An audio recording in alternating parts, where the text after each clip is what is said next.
The trolley problem. Imagine you are standing beside a runaway trolley, racing down the tracks. Ahead, there are 5 people tied to the track, unable to move. You are beside a lever that could divert the trolley onto a second track, but there is one person tied to this alternative track. The dilemma is clear. Do you pull the lever and sacrifice 1 life to save 5? Or do you refrain from acting and let the trolley continue on its path, resulting in the deaths of 5 people? This is the essence of the trolley problem, a famous thought experiment that explores the complexities of ethical decision-making. The paradox lies in the conflict between 2 moral principles: the utilitarian belief that we should maximize overall happiness and minimize suffering, and the deontological belief that some actions, like taking a life, are inherently wrong, regardless of the consequences. The trolley problem forces us to grapple with these competing ethical frameworks. Should we make decisions based on the greater good, or should we follow moral rules that forbid harm, no matter the outcome? Let's explore the trolley problem, where moral philosophy, personal responsibility, and ethical dilemmas collide in a high-stakes decision. The trolley problem was first introduced by the British philosopher Philippa Foot in 1967 as a way to explore ethical questions surrounding moral choices and utilitarianism. In her original version, Foot posed a similar dilemma. A trolley is heading toward 5 people tied to the track, and the only way to save them is to divert the trolley onto a second track where it will kill 1 person. Foot's goal was to ask whether it is morally permissible to actively intervene to save a greater number of people, even at the cost of causing harm to a single individual. Foot's work was later expanded upon by philosopher Judith Jarvis Thomson, who introduced variations to the problem, including the famous idea of a bystander, someone who is not involved but can still act. She presented the scenario where a person could throw a large individual onto the tracks to stop the trolley, potentially saving the 5 people, but at the cost of 1 life. The trolley problem quickly became one of the most well-known and widely discussed ethical dilemmas, with philosophers, ethicists, and even policymakers using it to explore moral reasoning, the conflict of ethical principles, and how people make difficult decisions when faced with life-and-death situations. It continues to serve as a crucial tool in discussions of utilitarianism, deontological ethics, and moral psychology. The trolley problem is a profound ethical dilemma that raises questions about the value of individual lives, the role of intention in moral actions, and the moral responsibility of decision-makers. At its core, the problem presents a conflict between 2 major ethical frameworks: utilitarianism and deontological ethics. The paradox challenges us to consider what is more important in making moral decisions: the consequences of our actions or the inherent morality of those actions. Utilitarianism is a moral theory that emphasizes the greatest good for the greatest number. In the context of the trolley problem, a utilitarian would argue that the right decision is the one that minimizes overall harm and maximizes well-being. According to this view, diverting the trolley to the track with 1 person is morally justified because it results in the death of 1 person rather than 5, thereby minimizing the overall harm. Utilitarianism is often associated with philosophers like Jeremy Bentham and John Stuart Mill, who advocated for decisions that result in the most pleasure or happiness and the least suffering. In the trolley problem, this would mean pulling the lever, sacrificing 1 life to save 5, as it achieves the best overall outcome in terms of lives saved. However, the utilitarian approach also presents ethical challenges. For example, it is often criticized for treating individuals as mere means to an end, rather than as beings with intrinsic moral worth.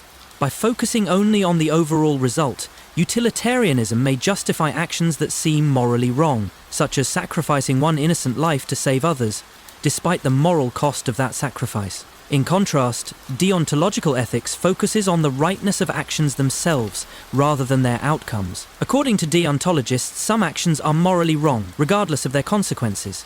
This moral theory is best known through the work of Immanuel Kant, who argued that people should act according to rules or duties that apply universally, regardless of the potential consequences. A deontologist would argue that pulling the lever in the trolley problem is morally wrong, even if it results in a better outcome for the greater number of people. For example, intentionally causing the death of 1 individual is still wrong, regardless of the number of lives it might save. From this perspective, the action of deliberately causing harm to a person is a violation of the moral rule not to kill or harm others, and this violation cannot be justified by the greater good. Deontologists emphasize the importance of intentions and moral duties.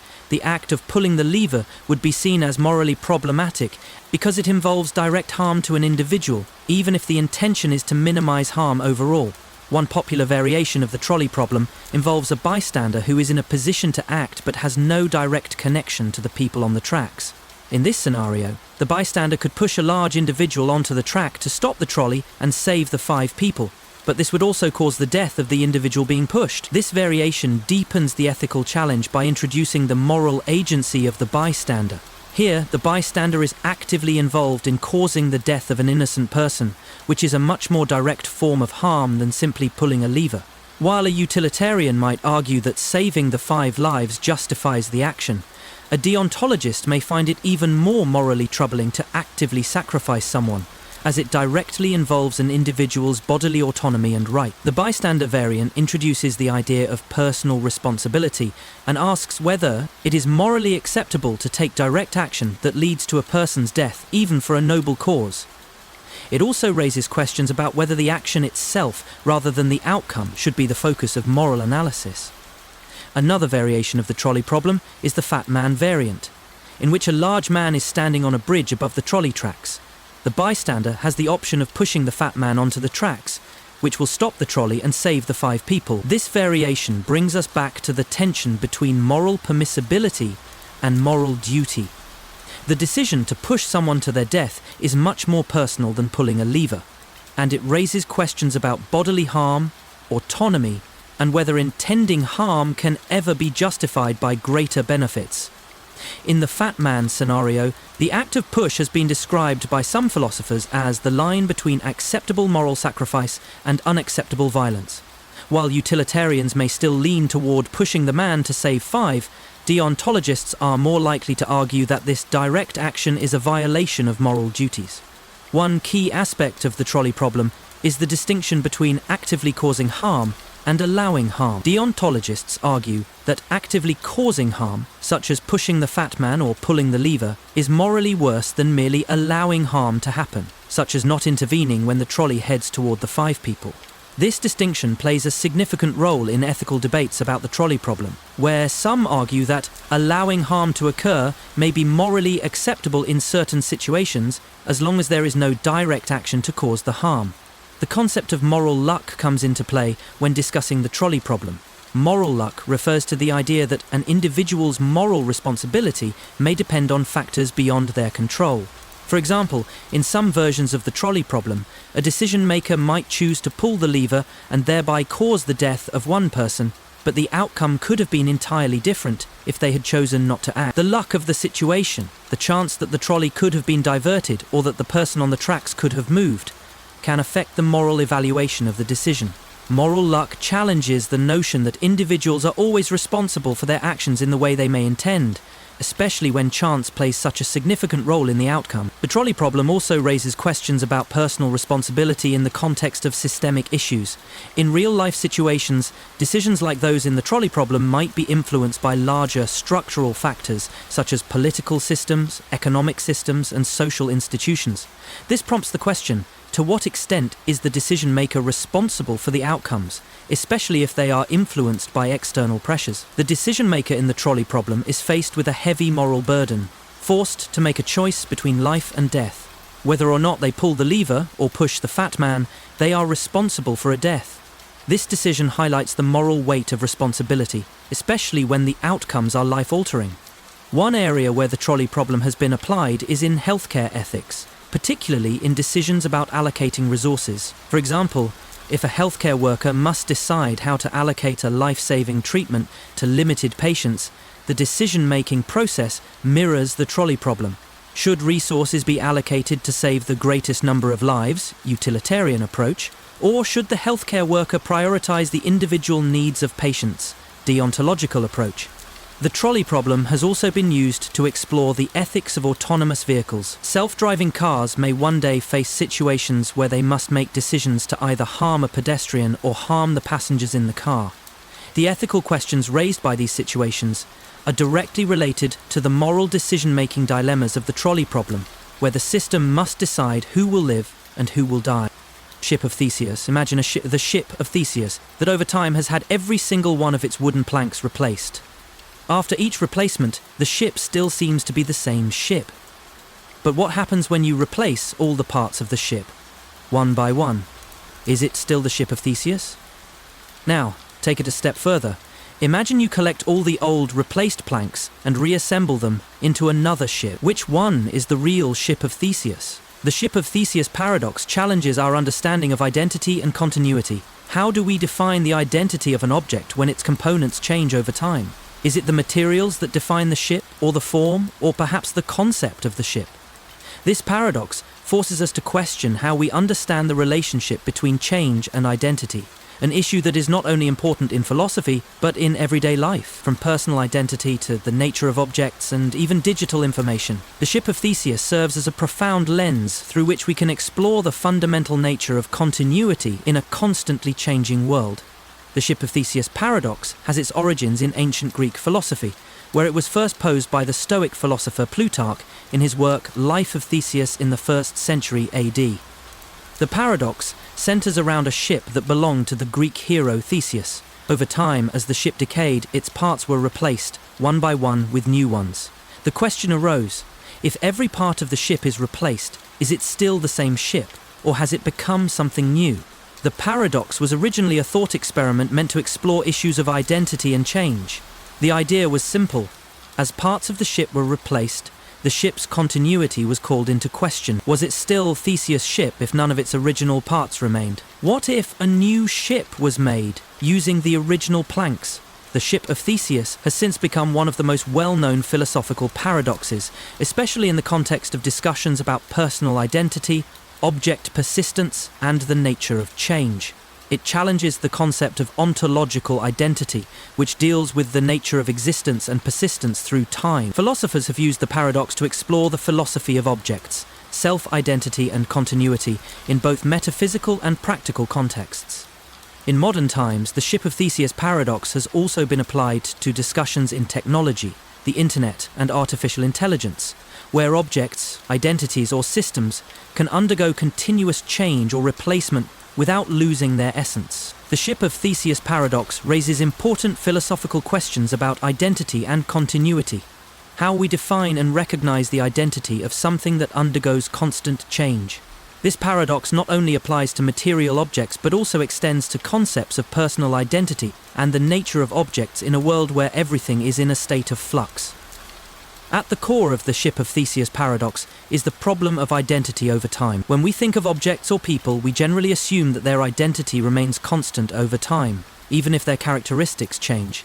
For instance, a person may change in appearance, age, or personality over time, but we still consider them the same person. Similarly, an object may undergo wear and tear, yet we often regard it as the same object. But what happens when all the parts of an object are replaced, one by one? Is it still the same object? This is the heart of the Ship of Theseus paradox. How do we define the identity of an object when it undergoes change? If an object is defined by its parts, then replacing those parts would create something new. But if the identity of the object is not tied to its individual parts, how do we define what makes something the same over time?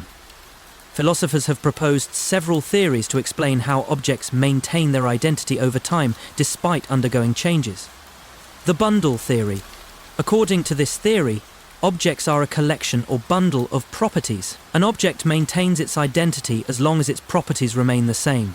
If the properties change too much, e.g., a ship that is completely replaced, the object would no longer be considered the same. This approach suggests that the continuity of properties is key to determining identity. The endurantism vs. burgerantism debate. This debate concerns how objects persist through time. Endurantism posits that objects are wholly present at all times and persist through spatio-temporal continuity. If the Ship of Theseus is considered to be an endurant object, then even if it undergoes changes, as long as it exists in one continuous form, it could be considered the same ship. Burgerantism holds that objects extend through time and are composed of different temporal parts. According to this view, the ship may consist of different temporal parts at different moments, and as long as the ship retains its continuity of existence through time, it can be considered the same object. The relational theory. Another approach to this paradox is the relational theory of identity, which suggests that identity is determined not by the individual parts, but by the relationships between the parts. This theory would argue that even if the parts of the ship are replaced, as long as the ship retains its structural integrity and the relationships between its parts remain intact, it can still be considered the same ship. The Ship of Theseus has been used as a metaphor to discuss personal identity. Just as a ship undergoes changes over time, a person changes throughout their life in terms of physical appearance, thoughts, memories, and experiences. The question arises, are we still the same person after these changes? Are we defined by our continuity or by our individual parts, cells, memories, or experiences? The Ship of Theseus paradox raises important questions about personal identity. If a person's cells are constantly replaced, over time, are they still the same person? If a person's memories are altered or erased, are they still the same person? This is known as the continuity problem in the philosophy of personal identity, and the Ship of Theseus provides a framework to explore it. The key challenge here is defining what it is that makes a person or object the same over time. Some philosophers argue that psychological continuity, the continuity of memory, consciousness, and personality, is what defines personal identity. According to this view, even if the body changes, as long as a person's memories and consciousness remain continuous, they are the same person. The Ship of Theseus analogy works here, suggesting that an object's identity may depend on the continuity of structure rather than the individual components. However, memory and identity are also subject to change. If a person's memories change or are replaced, as with conditions like amnesia or Alzheimer's disease, does that mean their identity changes too? This leads to further questions about what constitutes the essence of a person and how we might define selfhood. The Ship of Theseus paradox is increasingly relevant in the context of modern technology and artificial intelligence. For instance, consider the example of a computer system or robot that is regularly upgraded and modified. If all of its components are replaced, is it still the same system or robot? This question is particularly relevant in the development of artificial intelligence, where a machine may evolve and learn, adapting to new inputs while maintaining continuity of function. The Ship of Theseus paradox provides a framework for understanding technological evolution. As machines and systems are continually upgraded, at what point does a system become something fundamentally different? This applies not only to physical systems, but also to digital entities that change over time through software updates, data changes, and system upgrades. In the realm of digital technology, the Ship of Theseus paradox has implications for data storage and identity. For example, a website may undergo countless updates, from changes in design to complete overhauls of its back-end. Despite these changes, it is still considered the same website, leading to questions about what constitutes digital identity and continuity. Similarly, digital content, photos, videos, documents may be altered or edited over time. Is the edited version still the same file, or has it become something new? The Ship of Theseus paradox raises questions about the authenticity of digital content and how we perceive digital identity in an era of constant modification. At a deeper ontological level, the Ship of Theseus paradox touches on questions of existence. What does it mean for something to persist over time, especially if its components are changing or replaced? The paradox challenges the nature of objects and their ontological status. Are objects more than just their parts, or are they defined by their continuity? This has implications for metaphysics and the philosophy of existence, forcing philosophers to reconsider what it means for something to be the same over time. In this sense, the Ship of Theseus is not just a problem about identity, but about the nature of being and persistence itself. The grandfather paradox. Imagine you could travel back in time to a moment before your birth. You're standing there watching your grandfather as he goes about his life. Now, imagine that you, in a fit of impulse, intervene in some way. Perhaps you accidentally prevent his meeting with your grandmother. By doing so, your parents never meet, and you're never born. But if you were never born, then how could you have travelled back in time to prevent your grandfather's meeting with your grandmother? This is the essence of the grandfather paradox, a classic conundrum that arises when we explore the potential consequences of time travel. The paradox is deeply rooted in causality, an event that depends on a prior event that no longer occurs. It challenges our understanding of time, cause and effect, and even the possibility of changing the past. If you change something in the past, can the future remain intact? or does it collapse into an impossible contradiction? Let's delve into the grandfather paradox, where time travel, identity, and causality come into direct conflict, forcing us to rethink the very nature of time and existence. The grandfather paradox is one of the oldest and most well-known thought experiments in the philosophy of time and time travel. First presented in its simplest form by the philosopher Richard Taylor in the 1950s, it has since become a cornerstone of discussions about the logical contradictions inherent in the idea of travelling back in time. The paradox is often cited in popular debates about time travel, particularly when discussing the causal structure of time. The term itself was popularized in the context of science fiction, where time travelers face various dilemmas of causality. However, the underlying logical problem was first presented by Plato in his dialogues about the paradoxes of time, specifically concerning the self-consistency of events.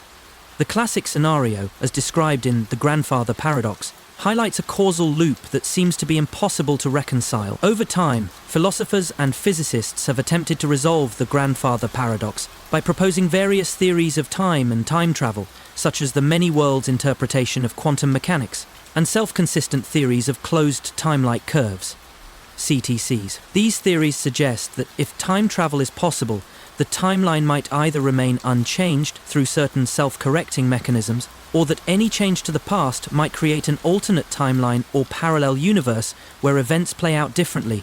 The grandfather paradox has since become a key topic in philosophy of time, epistemology, and physics, offering rich insights into how we think about cause and effect, identity, and the structure of time itself. The grandfather paradox is a central problem in the exploration of time travel and the causality of events. It posits a situation where an individual travels back in time to a point before their own birth and alters an event that is critical to their existence, most commonly by preventing the meeting of their grandparents. This act creates a logical contradiction. If the time traveler succeeds in changing the past and preventing their own birth, then they could not have traveled back in time to cause the change. This contradiction lies at the heart of the paradox, forcing us to confront the issue of self-consistency in time.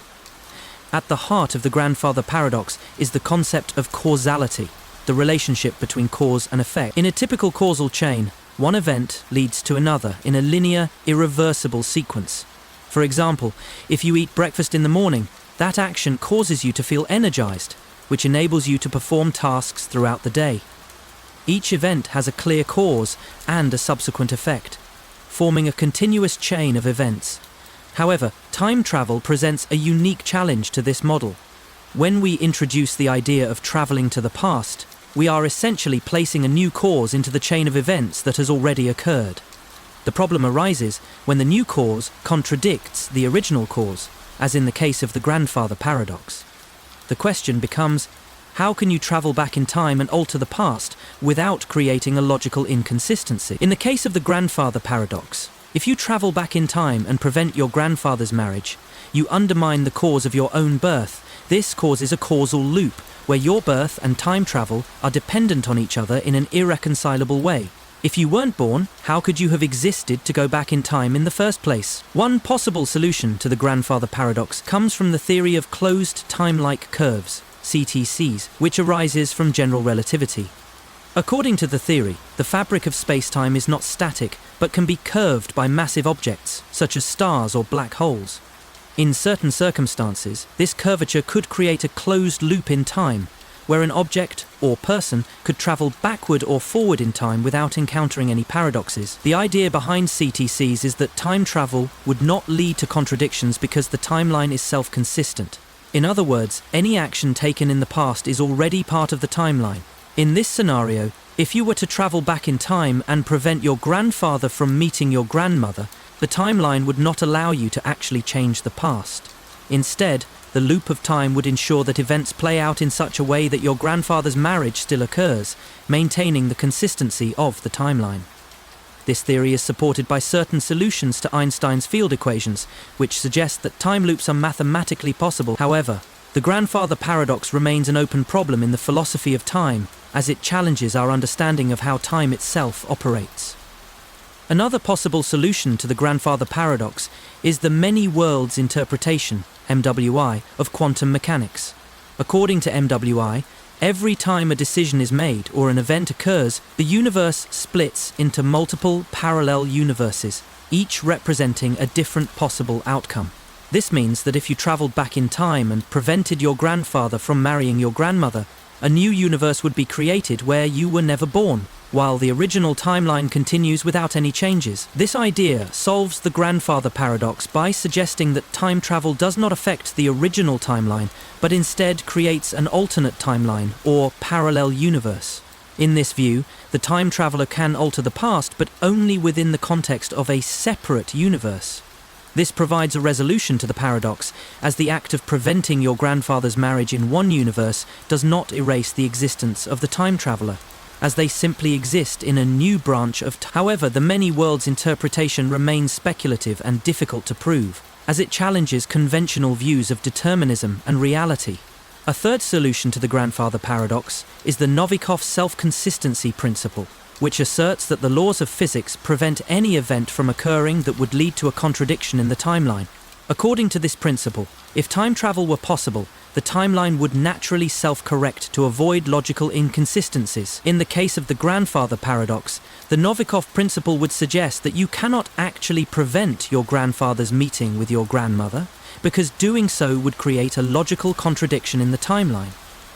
Under this view, the grandfather paradox is avoided because the timeline enforces self-consistency. For example, if you tried to prevent your grandfather from marrying your grandmother, the timeline would intervene in some way, ensuring that events still play out in a manner that keeps the paradox from occurring. This principle implies that any action taken in the past is predetermined by the requirements of causal consistency, preventing any paradoxes from arising. The Novikov principle suggests that time travel might not allow for true free will in terms of altering the past, but instead ensures that the timeline remains consistent. The grandfather paradox challenges our understanding of time and causality. If time travel were possible, it could fundamentally change our understanding of how events unfold and how the past relates to the present. The paradox forces us to question whether time is fixed and linear, or whether it is mutable and subject to change.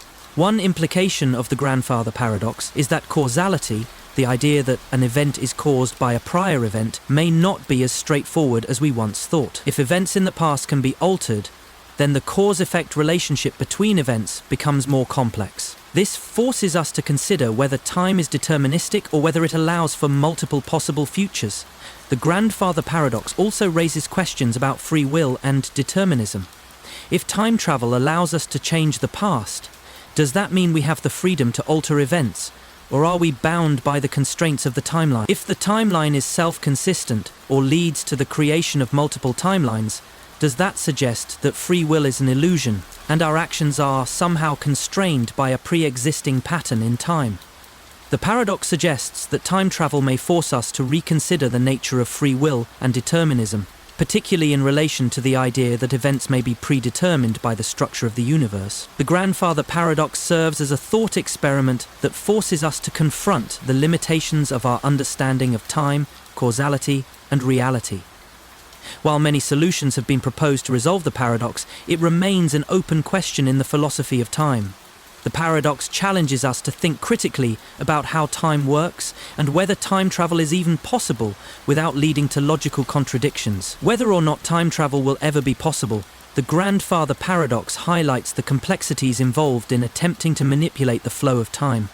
It forces us to consider how small actions in the past could have profound effects on the present and future, and whether such changes are possible within the framework of causality. Quantum immortality. Imagine a scenario where death is not the final chapter of existence, but rather a branch point in an infinite tree of possibilities. What if, through the lens of quantum mechanics, we could find ourselves living indefinitely in some alternate reality, where we never actually die? This is the essence of the quantum immortality paradox, a thought experiment that suggests that, in the realm of quantum mechanics, an individual could in theory survive any dangerous event. As strange as it sounds, the paradox posits that quantum mechanics allows for the existence of a multiverse, where every possible outcome of a quantum event exists in a parallel universe.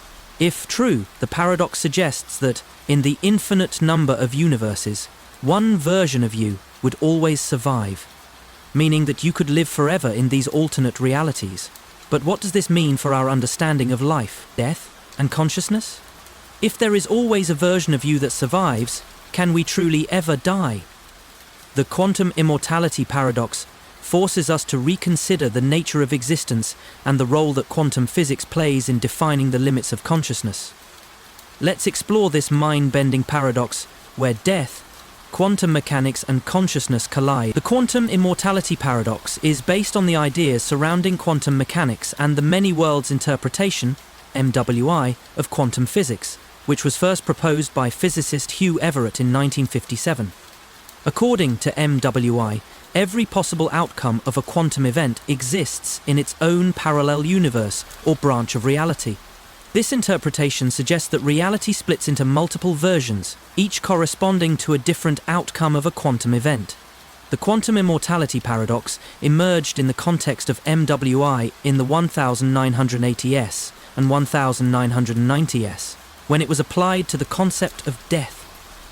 The paradox was popularized by the physicist Bruno Marshall and other thinkers who questioned the implications of quantum mechanics on the nature of life and death. The paradox suggests that if quantum mechanics allows for the existence of an infinite number of universes, where each possible outcome occurs, then there is always a universe in which an individual survives catastrophic events, such as accidents or diseases, that would normally lead to death. This thought experiment has become a central topic of discussion among philosophers, physicists and theologians, particularly as it relates to the nature of consciousness, the multiverse and the concept of immortality. While some have used the paradox to discuss the potential for life after death or eternal existence, others argue that the implications for our understanding of identity and consciousness are far more complex and may not align with our subjective experience of reality. The quantum immortality paradox hinges on the idea that quantum mechanics, specifically the many worlds interpretation, MW, could offer a theoretical explanation for eternal life. According to MWI, every quantum event, no matter how small, leads to the branching of reality into multiple universes, each corresponding to a different outcome. This idea can be applied to life-threatening events, suggesting that if the many worlds interpretation is correct, then in one universe you will always survive any event that would otherwise cause your death. This leads to the paradoxical idea that, from the perspective of your consciousness, you might never actually die. Here's a breakdown of how the paradox works. The many worlds interpretation of quantum mechanics. A. The basics of MWI. The many worlds interpretation is an alternative theory to the Copenhagen interpretation of quantum mechanics, which posits that a quantum system exists in multiple states until it is observed, at which point it collapses into one definite state. In contrast, MWI suggests that every possible outcome of a quantum event actually occurs in its own separate universe. This means that when a quantum particle, or system, interacts with the environment, rather than collapsing into a single state, the universe splits into multiple branches, each corresponding to a different outcome. For example, if a quantum event could result in either outcome A or B, MWI proposes that two parallel universes are created, one in which outcome A occurs and another in which outcome B occurs. In this framework, every time a quantum event occurs, whether it's a particle interacting with light or even a person choosing between two options, a new set of universes splits off. B. The role of observation in MWI. In MWI, observation does not collapse the quantum state into one possibility, but instead serves to determine which branch of the universe you experience. This idea opens up the possibility of multiple outcomes for every event. According to the theory, the observer, you, experiences a specific outcome in one universe, while other versions of you exist in parallel universes, each experiencing different outcomes. In the context of the quantum immortality paradox, this means that if you are confronted with a life-threatening event, there will always be a version of you that survives in one of these parallel realities. The quantum immortality thought experiment. A. The survival hypothesis. The quantum immortality paradox posits that if MWI is correct, then death does not mark the end of consciousness in the way we typically imagine. Instead, there will always be a version of you that survives any catastrophic event. Let's break this down. Imagine a life-threatening event such as a car crash or a terminal illness. According to the paradox, there are two possible outcomes. In one universe you survive, and in another you die.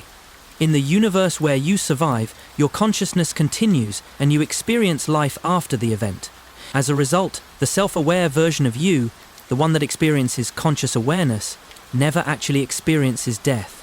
From your perspective, you will always exist in one of the universes where you survive, because as soon as a catastrophic event occurs, the universe will split, and the version of you who dies is no longer experienced. You will continue to live in the reality where you survive. This creates the paradox. From the perspective of your consciousness, death will never be experienced, because in every instance where it seems like you should die, there will always be another version of you that lives on. Thus, quantum mechanics could, theoretically, create immortality for your consciousness. B. The role of quantum decisions. Another way to look at the quantum demortality paradox is through the idea of quantum decisions. If every moment in life involves an infinite number of quantum choices, whether consciously or unconsciously, then the concept of quantum immortality applies to each decision point in life. When you face a life-threatening decision, such as whether to jump from a high building or undergo a dangerous surgery, MWI suggests that in each case there will be a universe where the decision leads to your survival. In this view, you would never experience the possibility of dying because there will always be a branch of reality where you choose the option that leads to your survival. C. Paradoxes of consciousness and identity. While the quantum immortality paradox is fascinating from a philosophical and theoretical physics perspective, it also raises important questions about identity and consciousness. If your consciousness never dies and always moves to another universe where you survive, does this mean that you remain the same person throughout the multiverse? Are the other versions of yourself really you, or are they simply copies of you, with slightly different experiences? This raises deep questions about the nature of identity and the continuity of consciousness. If your consciousness continues in one version of reality but does not experience the deaths in others, does it remain the same person across all these universes? Or do you experience a form of fragmented existence where your identity splinters across multiple timelines? These questions are at the heart of personal identity theory and the philosophy of mind, as they challenge traditional notions of selfhood and conscious experience. Philosophical implications of the quantum immortality paradox. A. The concept of eternal life. If quantum immortality were true, it would suggest the possibility of eternal life in a very different sense than traditionally understood. Eternal life in religious or spiritual contexts typically refers to life after death in a metaphysical sense. But the quantum immortality paradox suggests that consciousness might never experience death in a purely physical sense, as long as there is a universe where survival occurs. This would mean that theoretically you could live forever across multiple versions of reality, never fully dying because in one branch you would always survive. This concept challenges traditional views of death as a finite event, raising the question of whether we would still consider this kind of survival to be true immortality, or simply an infinite series of survivals in different realities. B. The role of free will. The quantum immortality paradox also ties into discussions about free will and determinism. If our decisions lead to the creation of multiple versions of ourselves, does this imply that we have free will in every moment, or are we simply following a predetermined path where each outcome is preordained by the branching nature of quantum events? While quantum mechanics allows for multiple possibilities, the paradox forces us to consider whether our conscious choices matter in the grand scheme of things, or whether they are just part of an endless cycle of survival across alternate realities. This has profound implications for how we understand agency, responsibility, and the meaning of life. Quantum mortality and the multiverse. A. The multiverse and its implications for existence. The many worlds interpretation of quantum mechanics suggests that every possible outcome of every event happens in some universe, creating an infinite multiverse. This implies that there are infinite versions of you in an infinite number of worlds, each experiencing a slightly different version of reality. While this sounds like science fiction, it raises profound philosophical questions about existence and identity. If each version of you exists in a parallel universe, what does it mean for the continuity of your life? Are the versions of you that survive different from the version of you that dies, or is there an unbroken chain of consciousness that connects all versions of yourself? The quantum immortality paradox leads to debates about the nature of consciousness and personal identity across infinite timelines. The brain in a vat. Imagine that your entire existence, everything you know to be true, is just a simulation. Your thoughts, experiences, and the world around you are mere projections created by a machine. How would you know the difference between what is real and what is simulated? This is the brain in a vat paradox, a thought experiment that challenges our understanding of perception and reality. What if the reality we experience is nothing more than a series of artificial stimuli fed into a brain that has been severed from its body and placed in a vat of life-sustaining liquid? The paradox forces us to confront deep philosophical questions about the nature of knowledge, consciousness, and reality. Can we ever truly know if what we experience is real, or are we forever trapped in a world of illusion? The brain in a vat paradox challenges the very foundations of epistemology, the theory of knowledge, and forces us to reconsider the relationship between our minds and the external world. Let's explore this mind-bending paradox where reality and perception collide in a world of uncertainty and skepticism. The brain in a vat paradox is often associated with philosopher Hilary Putnam, who introduced it as part of his work on epistemology in the 1980s. Putnam used the thought experiment to illustrate the problem of skepticism, the idea that we can never truly know if our perceptions of the world are accurate or if we are being deceived by external forces. The scenario Putnam proposed is a modern twist on Descartes' evil demon hypothesis, in which Descartes suggested that an evil demon could be deceiving us, making us believe that an entirely fabricated world is real. Putnam's thought experiment asks, if a brain were disembodied, placed in a vat and stimulated with electrical impulses that mimic the experience of sight, touch, sound, and all other sensory input, could the brain know that it was not living in an external, physical world? In this scenario, all of the brain's experiences would seem real to it, but they would be the product of an artificial simulation. The brain in a vat paradox thus challenges the reliability of our perceptions and the limits of our knowledge, suggesting that we cannot be certain of the external world's existence if we cannot directly observe it. Putnam argued that the brain in a vat hypothesis leads to philosophical contradictions that prevent us from seriously entertaining it, specifically because the language and concepts we use to describe the world are inherently tied to our experiences in that world. The brain in a vat paradox is a central problem in the philosophy of epistemology, which deals with the nature of knowledge and how we can be certain of what we know. The paradox presents a scenario in which a person's entire experience of the world is artificially simulated, leading to the question of whether it is possible for someone to know if they are actually experiencing a real world or merely living in a simulation. The paradox poses profound questions about perception, reality, and knowledge, making it one of the most compelling thought experiments in modern philosophy. The brain in a vat thought experiment A. The setup of the paradox. The brain in a vat scenario begins with a simple premise. Imagine that a person's brain is removed from their body and placed in a vat of life-sustaining liquid. This brain is then connected to a supercomputer that sends electrical impulses to it, simulating the experiences that would normally be produced by sensory input: sight, sound, touch, taste, and smell. These impulses create a virtual reality that the brain perceives as real, despite the fact that the person's body does not actually experience the world in the way it appears. In this simulated world, the brain experiences everything it normally would in the real world, such as seeing objects, feeling sensations, and interacting with people. However, none of these experiences are tied to actual objects in the world. They are purely simulated stimuli created by the computer. To the brain, the experience feels real, but it is entirely disconnected from any external reality. B. The core problem of skepticism, the brain in a vat paradox, presents a central issue in skepticism: the philosophical position that we cannot know the true nature of the world with certainty.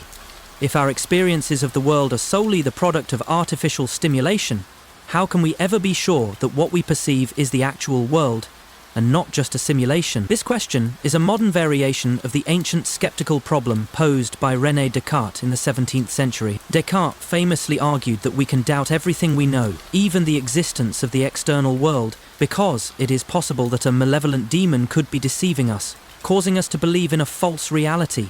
In a similar vein, the brain in a vat scenario raises the issue of whether we can ever trust our sensory perceptions to reflect an objective, external reality. The paradox suggests that we are incapable of knowing whether our experiences are genuine or whether they are being manipulated by an external source, such as a supercomputer.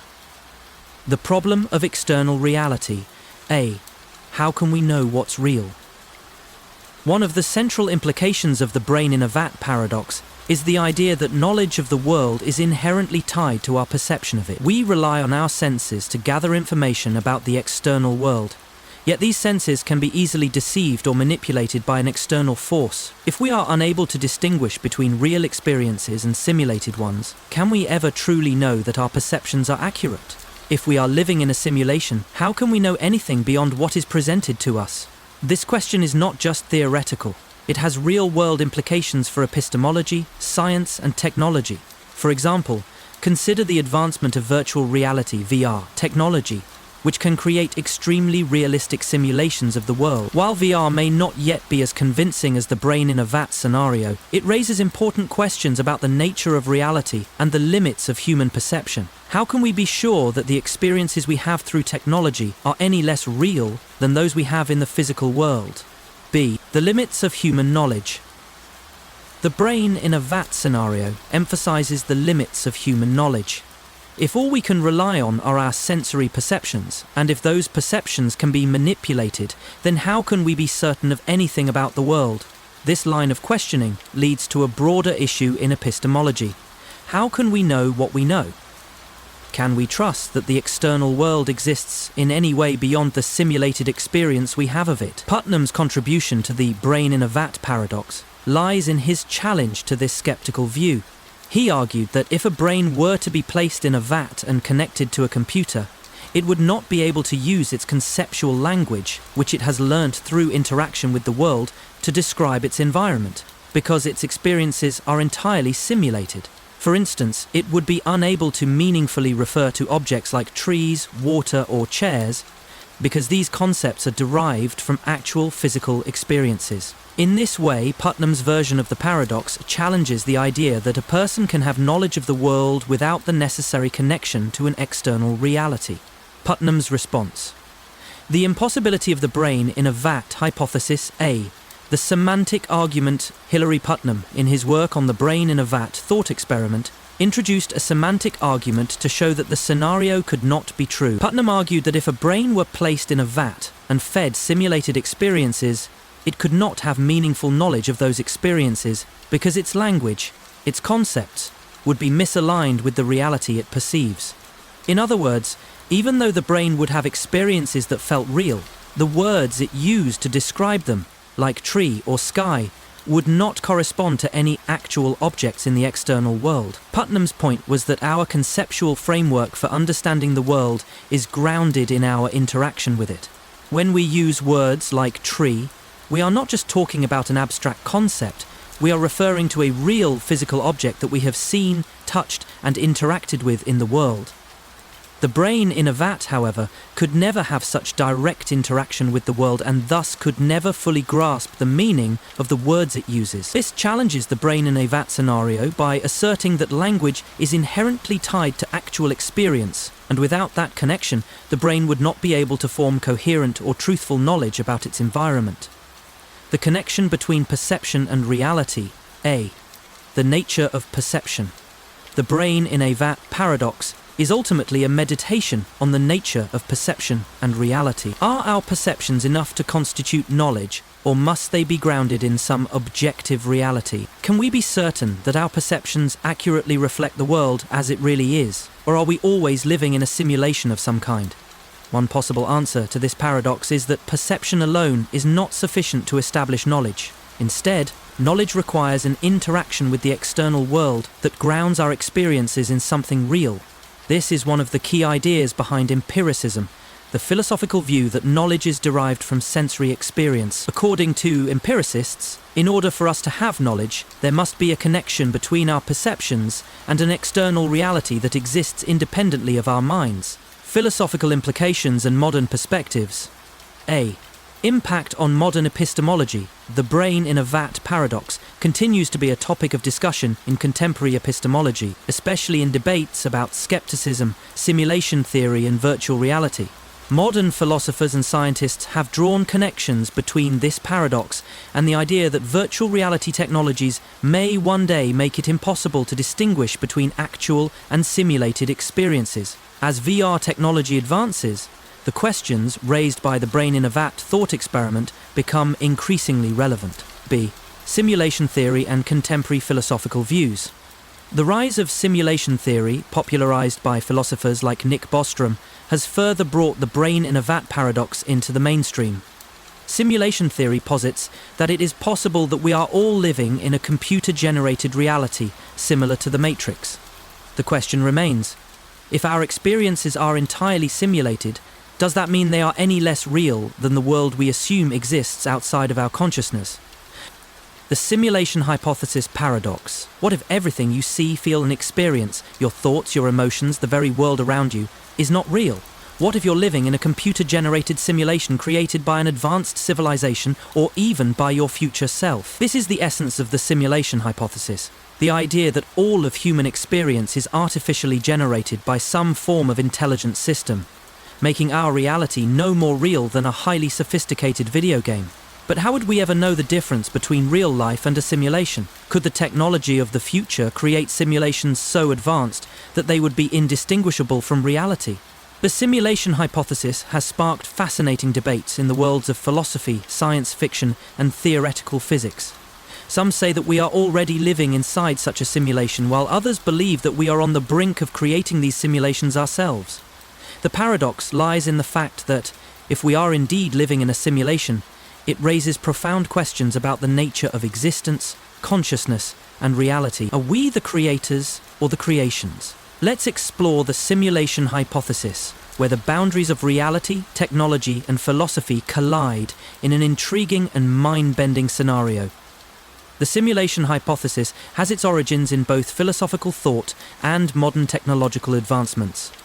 It gained significant attention in 2003 when philosopher Nick Bostrom of Oxford University published his paper, Are You Living in a Computer Simulation? In this groundbreaking work, Bostrom proposed that one of three possibilities must be true.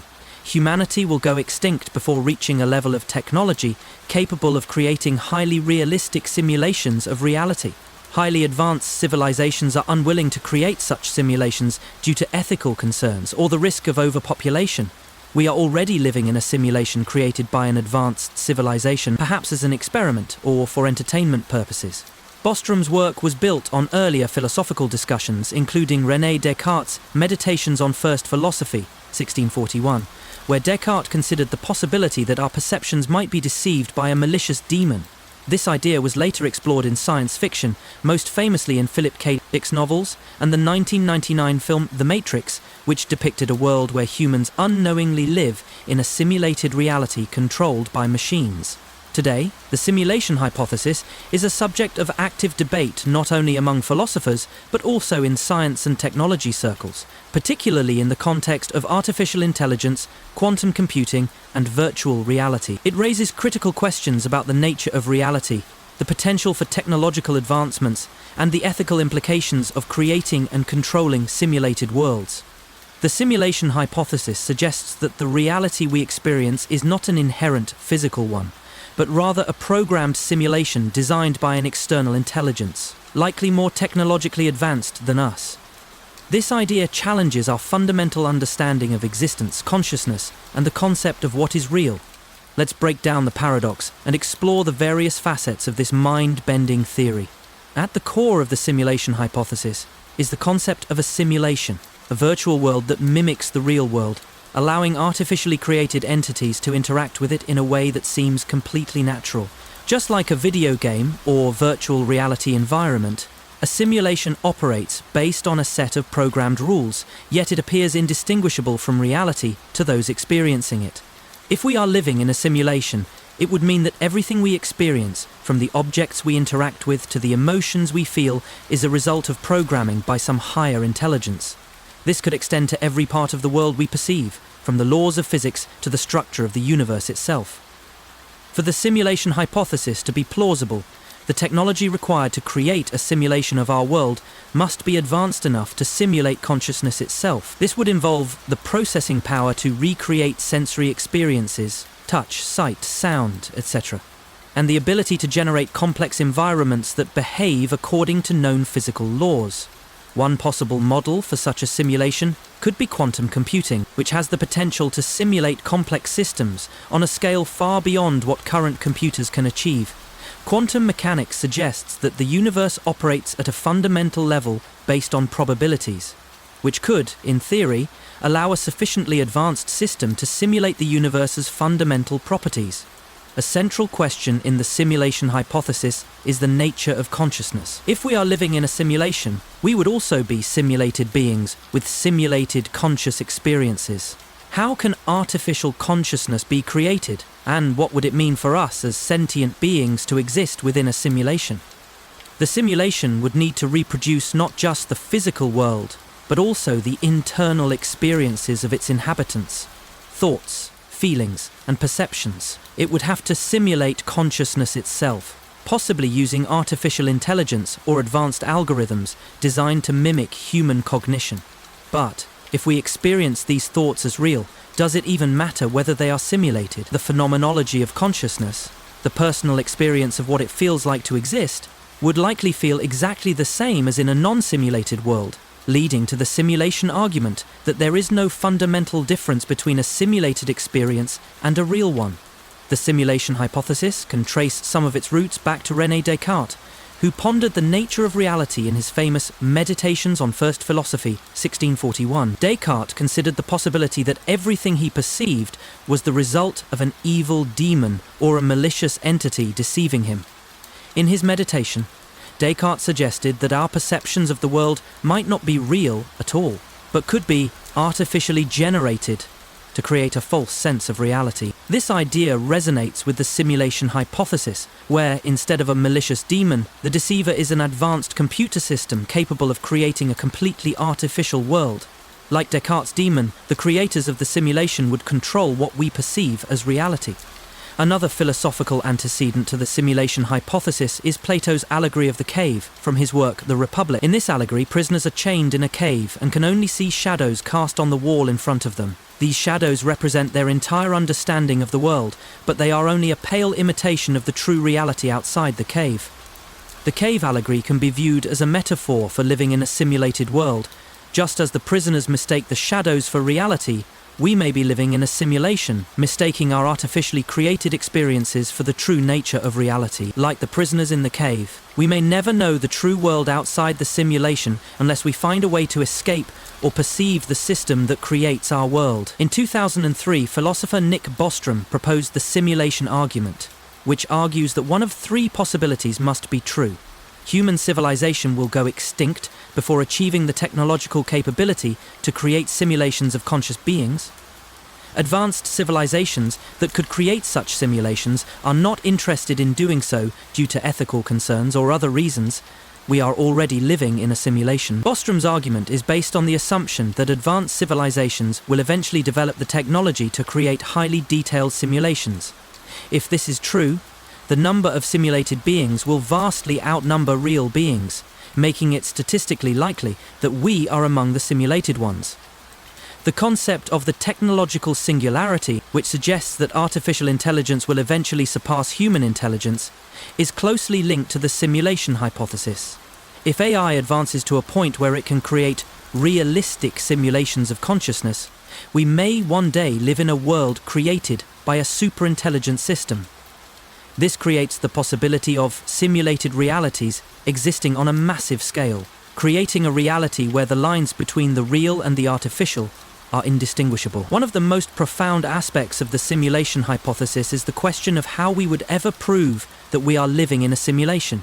If we are part of a simulation, everything we experience, including the tools we would use to test for a simulation, could be programmed to reinforce the illusion of a real world. In essence, If we are in a simulation, we may never have access to the data or tools needed to recognize that we are in one. This creates a logical paradox. How can we prove that we are living in a simulation if all of our evidence would be created by the very system we're trying to test? Despite the challenges of proving the hypothesis, some researchers have proposed ways to detect signs of a simulated reality. One possibility is the discovery of anomalies in the fundamental laws of physics, such as discrete patterns in the fabric of spacetime or unexplained computational limits in quantum mechanics. These anomalies could suggest that the universe operates within the constraints of a computational system. The simulation hypothesis forces us to reconsider the nature of consciousness and what it means to experience reality. If we are in a simulation, then our consciousness, thoughts and emotions could all be artificially generated, but they would still feel real to us. This raises the question of whether consciousness is truly unique to biological beings, or if it can be replicated in a machine. If we are living in a simulation, the ethical implications are profound. Who are the creators of the simulation? And what are their intentions? Are we living as part of an experiment, or are we merely entertainment for a higher intelligence? The ethics of creating simulations, particularly those that include conscious beings, would be a major concern for any civilization capable of creating such technologies. The problem of induction, paradox. Imagine that your entire existence, everything you know to be true, is just a simulation. Your thoughts, experiences, and the world around you are mere projections created by a machine. How would you know the difference between what is real and what is simulated?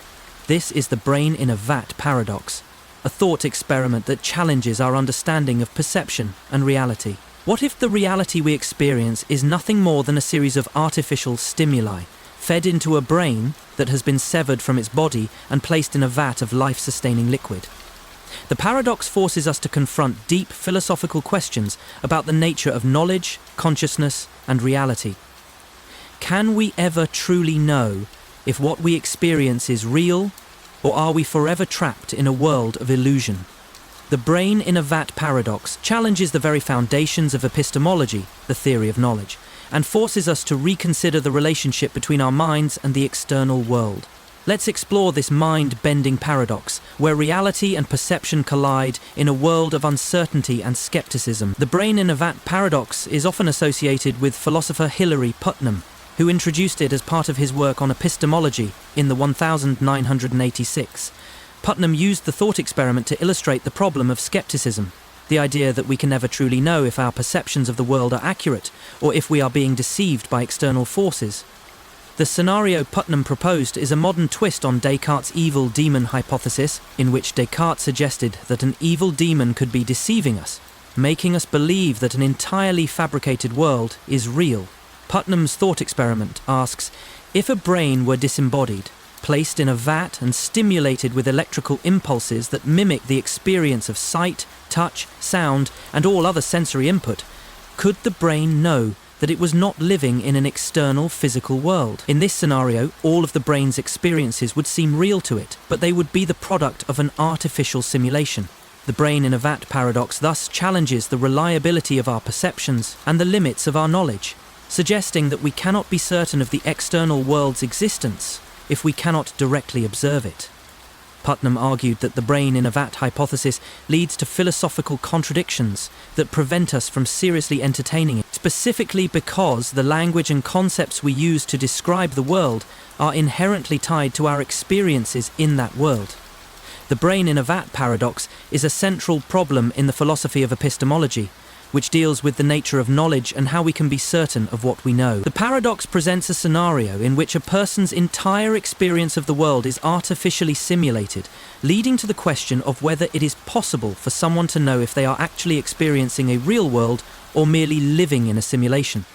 The paradox poses profound questions about perception, reality, and knowledge, making it one of the most compelling thought experiments in modern philosophy. The brain in a vat scenario begins with a simple premise. Imagine that a person's brain is removed from their body and placed in a vat of life-sustaining liquid. This brain is then connected to a supercomputer that sends electrical impulses to it, simulating the experiences that would normally be produced by sensory input: sight, sound, touch, taste, and smell. These impulses create a virtual reality that the brain perceives as real, despite the fact that the person's body does not actually experience the world in the way it appears. In this simulated world, the brain experiences everything it normally would in the real world, such as seeing objects, feeling sensations, and interacting with people. However, none of these experiences are tied to actual objects in the world. They are purely simulated stimuli created by the computer. To the brain, the experience feels real, but it is entirely disconnected from any external reality. The brain in a vat paradox presents a central issue in skepticism: the philosophical position that we cannot know the true nature of the world with certainty. If our experiences of the world are solely the product of artificial stimulation, how can we ever be sure that what we perceive is the actual world and not just a simulation? This question is a modern variation of the ancient skeptical problem posed by René Descartes in the 17th century. Descartes famously argued that we can doubt everything we know, even the existence of the external world, because it is possible that a malevolent demon could be deceiving us, causing us to believe in a false reality.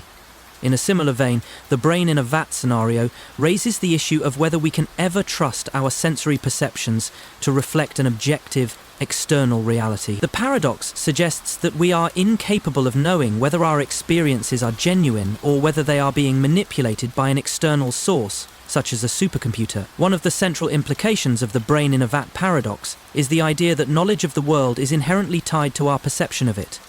We rely on our senses to gather information about the external world, yet these senses can be easily deceived or manipulated by an external force.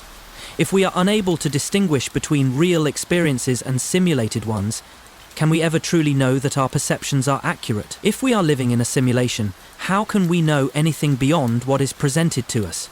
This question is not just theoretical. It has real-world implications for epistemology, science, and technology. For example, consider the advancement of virtual reality, VR technology, which can create extremely realistic simulations of the world. While VR may not yet be as convincing as the brain in a vat scenario, it raises important questions about the nature of reality and the limits of human perception. How can we be sure that the experiences we have through technology are any less real than those we have in the physical world? The brain in a vat scenario emphasizes the limits of human knowledge.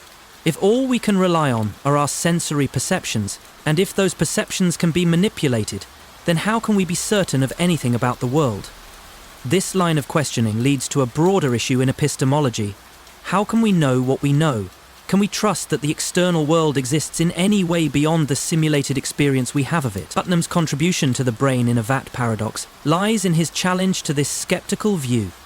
He argued that if a brain were to be placed in a vat and connected to a computer, it would not be able to use its conceptual language, which it has learned through interaction with the world, to describe its environment, because its experiences are entirely simulated.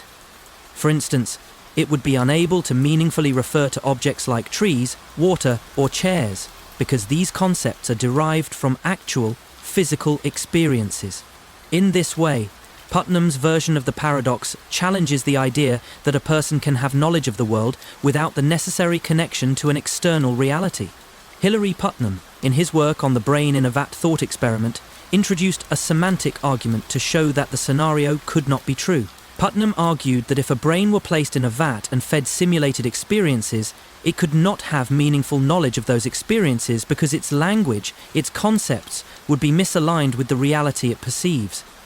In other words, even though the brain would have experiences that felt real, the words it used to describe them, like tree or sky, would not correspond to any actual objects in the external world. Putnam's point was that our conceptual framework for understanding the world is grounded in our interaction with it.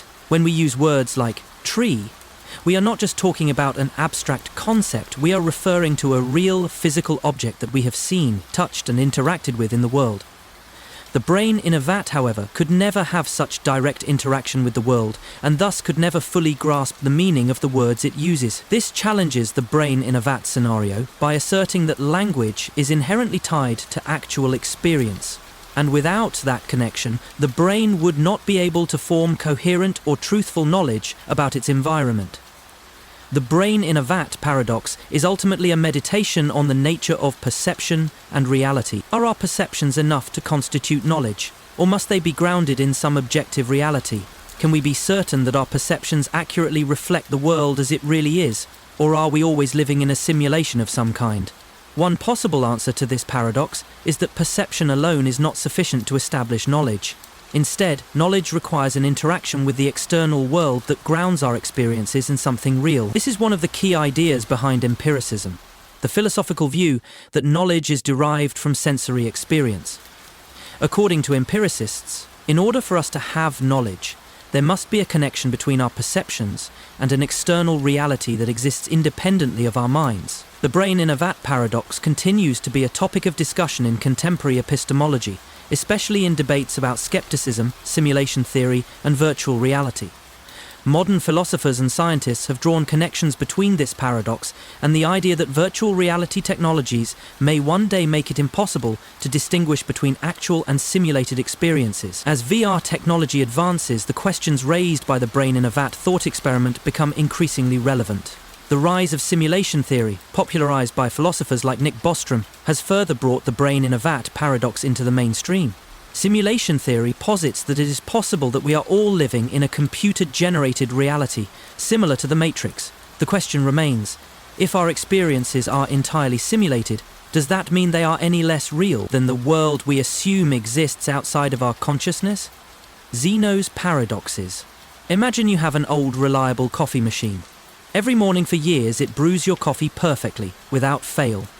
Based on this consistent pattern, you confidently predict that tomorrow the coffee machine will work just as well.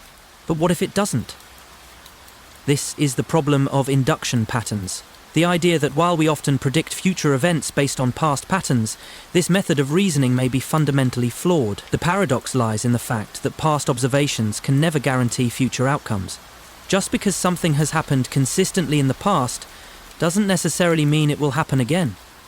Inductive reasoning, which relies on past experiences to predict the future, seems to be an essential tool for knowledge, yet it's riddled with uncertainty. So, how can we trust it? Can we ever be certain about the future based on what we've seen in the past, or are we simply making leaps of faith? The problem of induction paradox forces us to question our assumptions about how we acquire knowledge, whether it's about the coffee machine or about the broader world around us.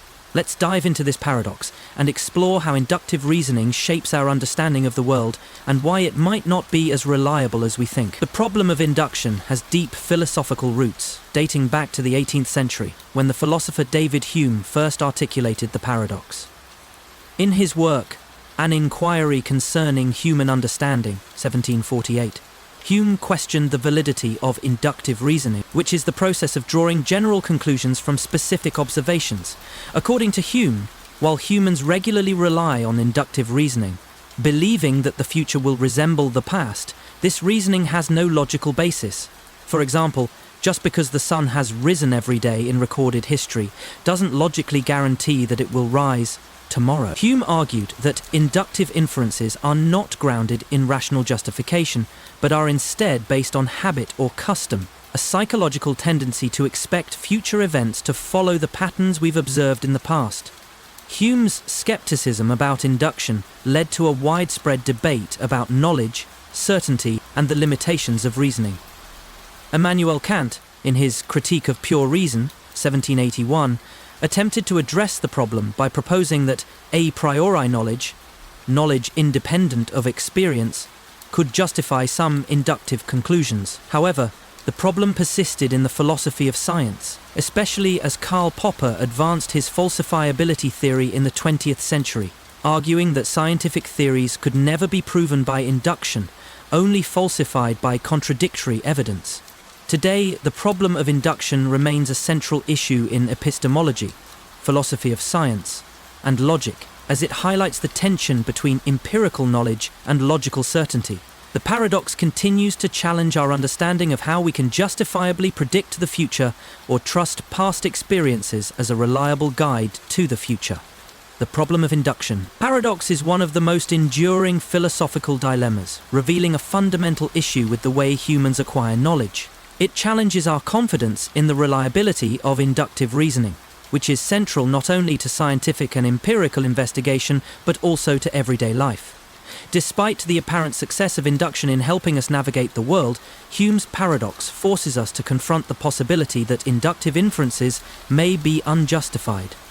To fully understand the paradox, we must explore inductive reasoning, the implications of Hume's challenge, and the ongoing debate over whether we can ever achieve knowledge of the future. Inductive reasoning involves drawing general conclusions based on specific observations or experiences. For example, after observing that all crows you've seen are black, you may infer that all crows are black. This method of reasoning is fundamental to how we understand the world.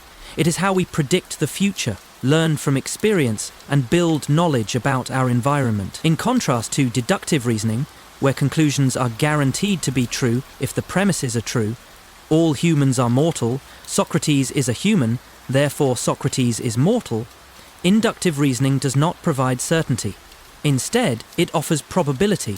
The more observations you have of crows being black, the more likely it seems that all crows are indeed black.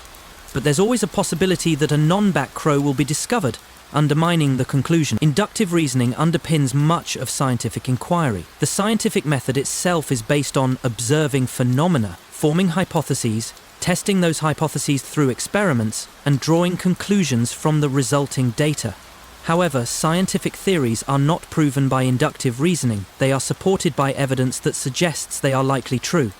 The problem of induction arises because no amount of past observations can guarantee that future observations will be consistent with them. For example, if you observe that every swan you've ever seen is white, you might conclude that all swans are white. But this conclusion is not logically certain, as it is based solely on observations, and there is always a possibility that a non-white swan exists somewhere. Even if no black swans have been observed for millennia, you cannot logically conclude that all swans are white. The future may surprise us, as inductive generalizations cannot provide absolute certainty about future events. This inherent uncertainty is what Hume identified as the problem of induction. The fact that inductive inferences are not logically valid and cannot be justified by reason. They are based on habit and custom, the psychological tendency to believe that the future will resemble the past, but this belief lacks any rational foundation. David Hume argued that inductive reasoning cannot be justified logically.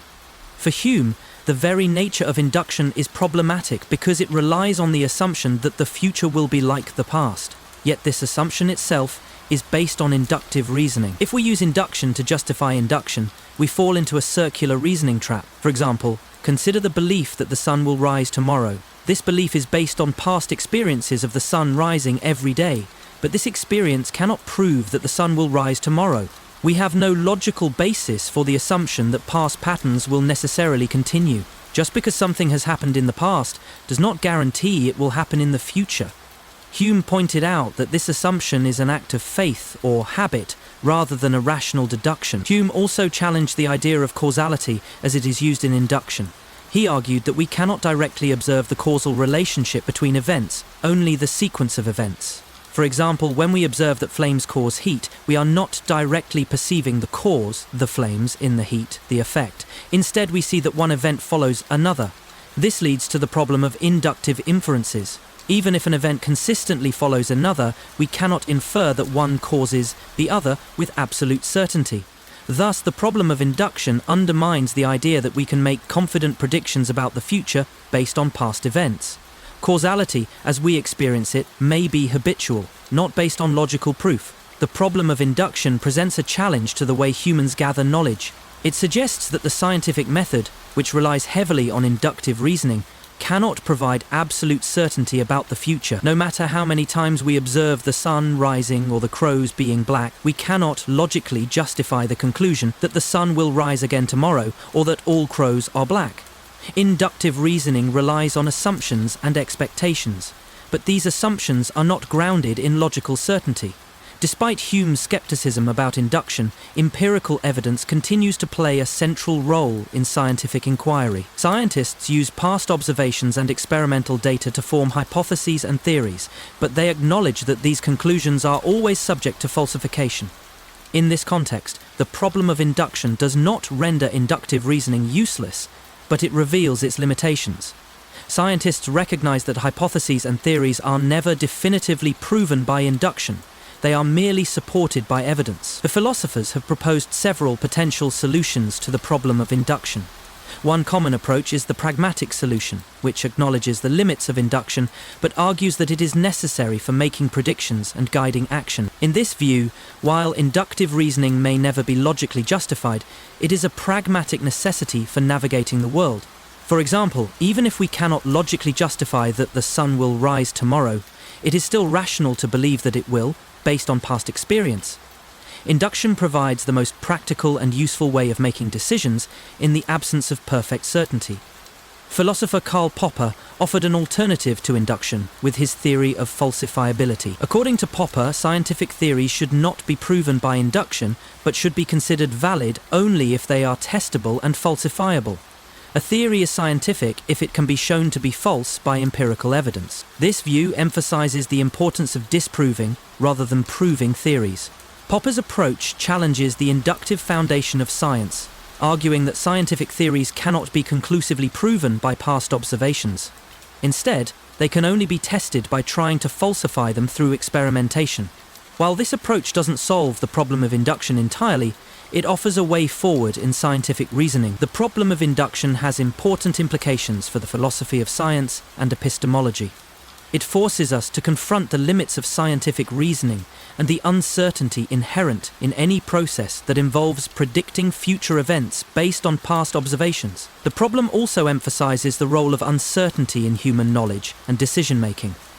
While inductive reasoning has proven to be highly successful in guiding actions and generating scientific knowledge, it remains a tool based on probability rather than certainty. The problem of induction also brings attention to the skepticism inherent in human knowledge. The inability to justify inductive reasoning logically means that much of what we believe about the world is based on uncertain foundations. This challenges the idea of absolute certainty in knowledge, reminding us that much of what we know is based on assumptions and expectations. Schrödinger's cat paradox. Imagine placing a cat inside a sealed box, along with a device that has a 50% chance of releasing poison based on the decay of a radioactive atom. According to quantum mechanics, until you open the box and observe the system, the cat is both alive and dead at the same time. This seemingly impossible scenario, known as the Schrödinger's cat paradox, challenges our conventional understanding of reality and observation. How can something be in two states at once? The paradox highlights the strange behavior of quantum particles, where objects can exist in multiple states of superposition, simultaneously being in two places or two conditions until they are measured. Schrödinger proposed this thought experiment in 1935 to illustrate the contradictions between the probabilistic nature of quantum mechanics and our everyday experience of reality. So, what does this mean for the world around us? Is the universe itself fundamentally indeterminate until we observe it? The Schrödinger's cat paradox forces us to confront the limits of observation, the nature of reality, and the role of the observer in determining what is true. Let's explore the paradox, where the macroscopic and quantum worlds collide in a world that defies logic and reason. The Schrödinger's cat paradox was proposed by the physicist Erwin Schrödinger in 1935 as part of a paper discussing the implications of quantum mechanics. Schrödinger was attempting to critique the Copenhagen interpretation of quantum mechanics, which was largely associated with physicists like Niels Bohr and Werner Heisenberg.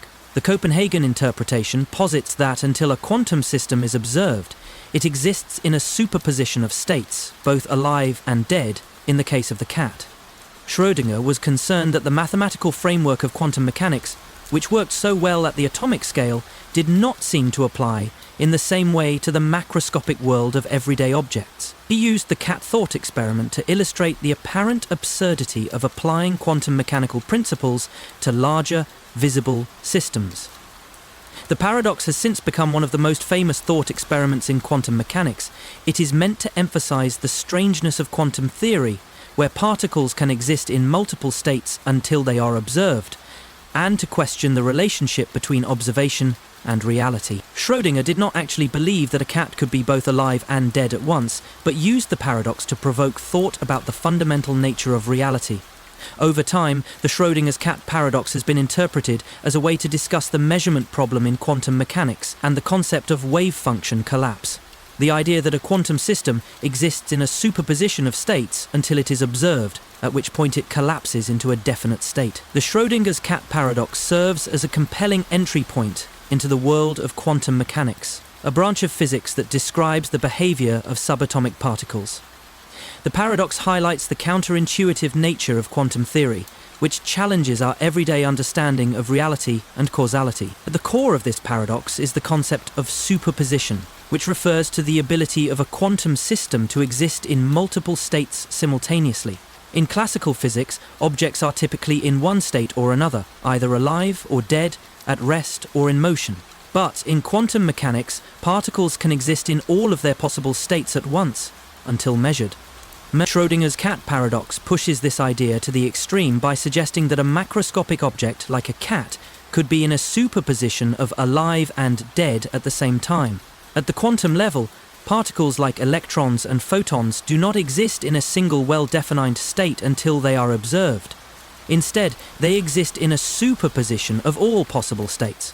For example, a particle can be in multiple places at once or spin in both directions at the same time. This idea is illustrated by the Schrödinger equation, which describes how quantum systems evolve over time.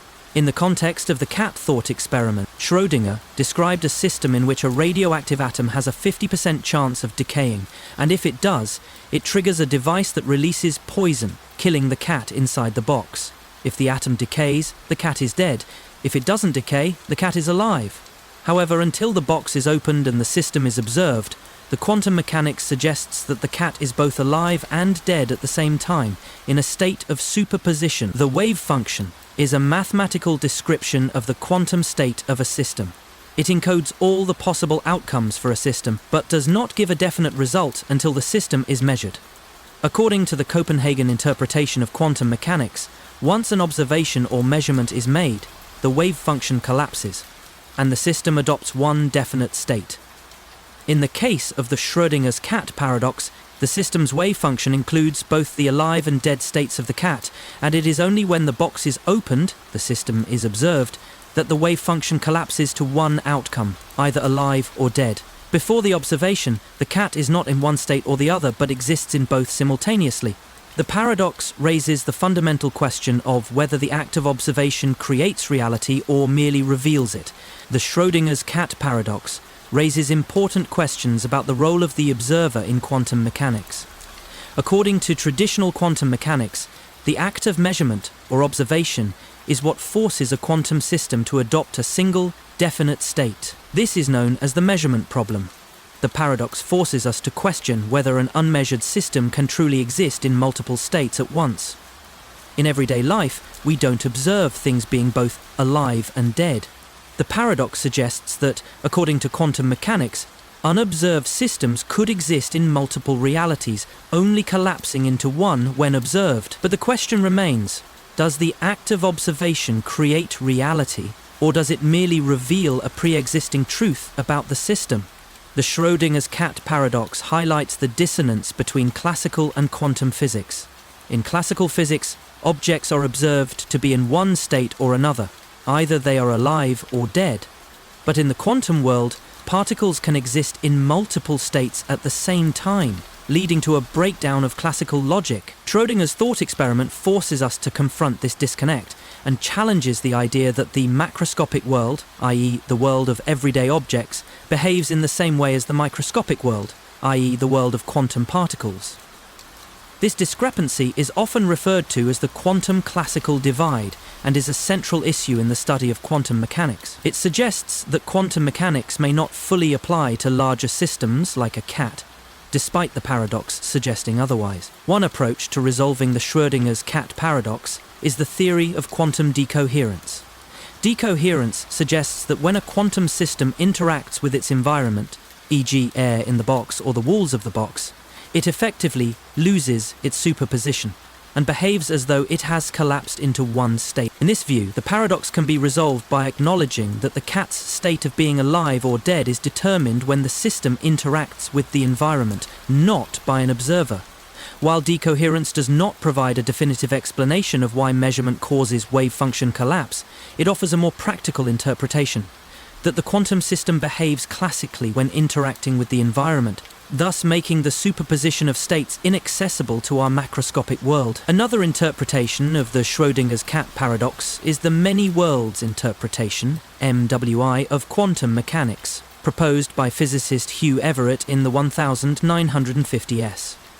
According to MWI, every time a quantum system can evolve into multiple outcomes, the universe splits into different branches, with each outcome realized in a separate universe. In this interpretation, the cat is both alive and dead, but in different branches of the universe, each observer perceiving one outcome. The many worlds interpretation provides a way to resolve the paradox by avoiding the need for wave function collapse. Instead, each potential outcome of the quantum system occurs in a different parallel universe, meaning that there is no contradiction in the idea that the cat is both alive and dead, just in separate realities. The Schrödinger's cat paradox forces us to reconsider the nature of reality itself.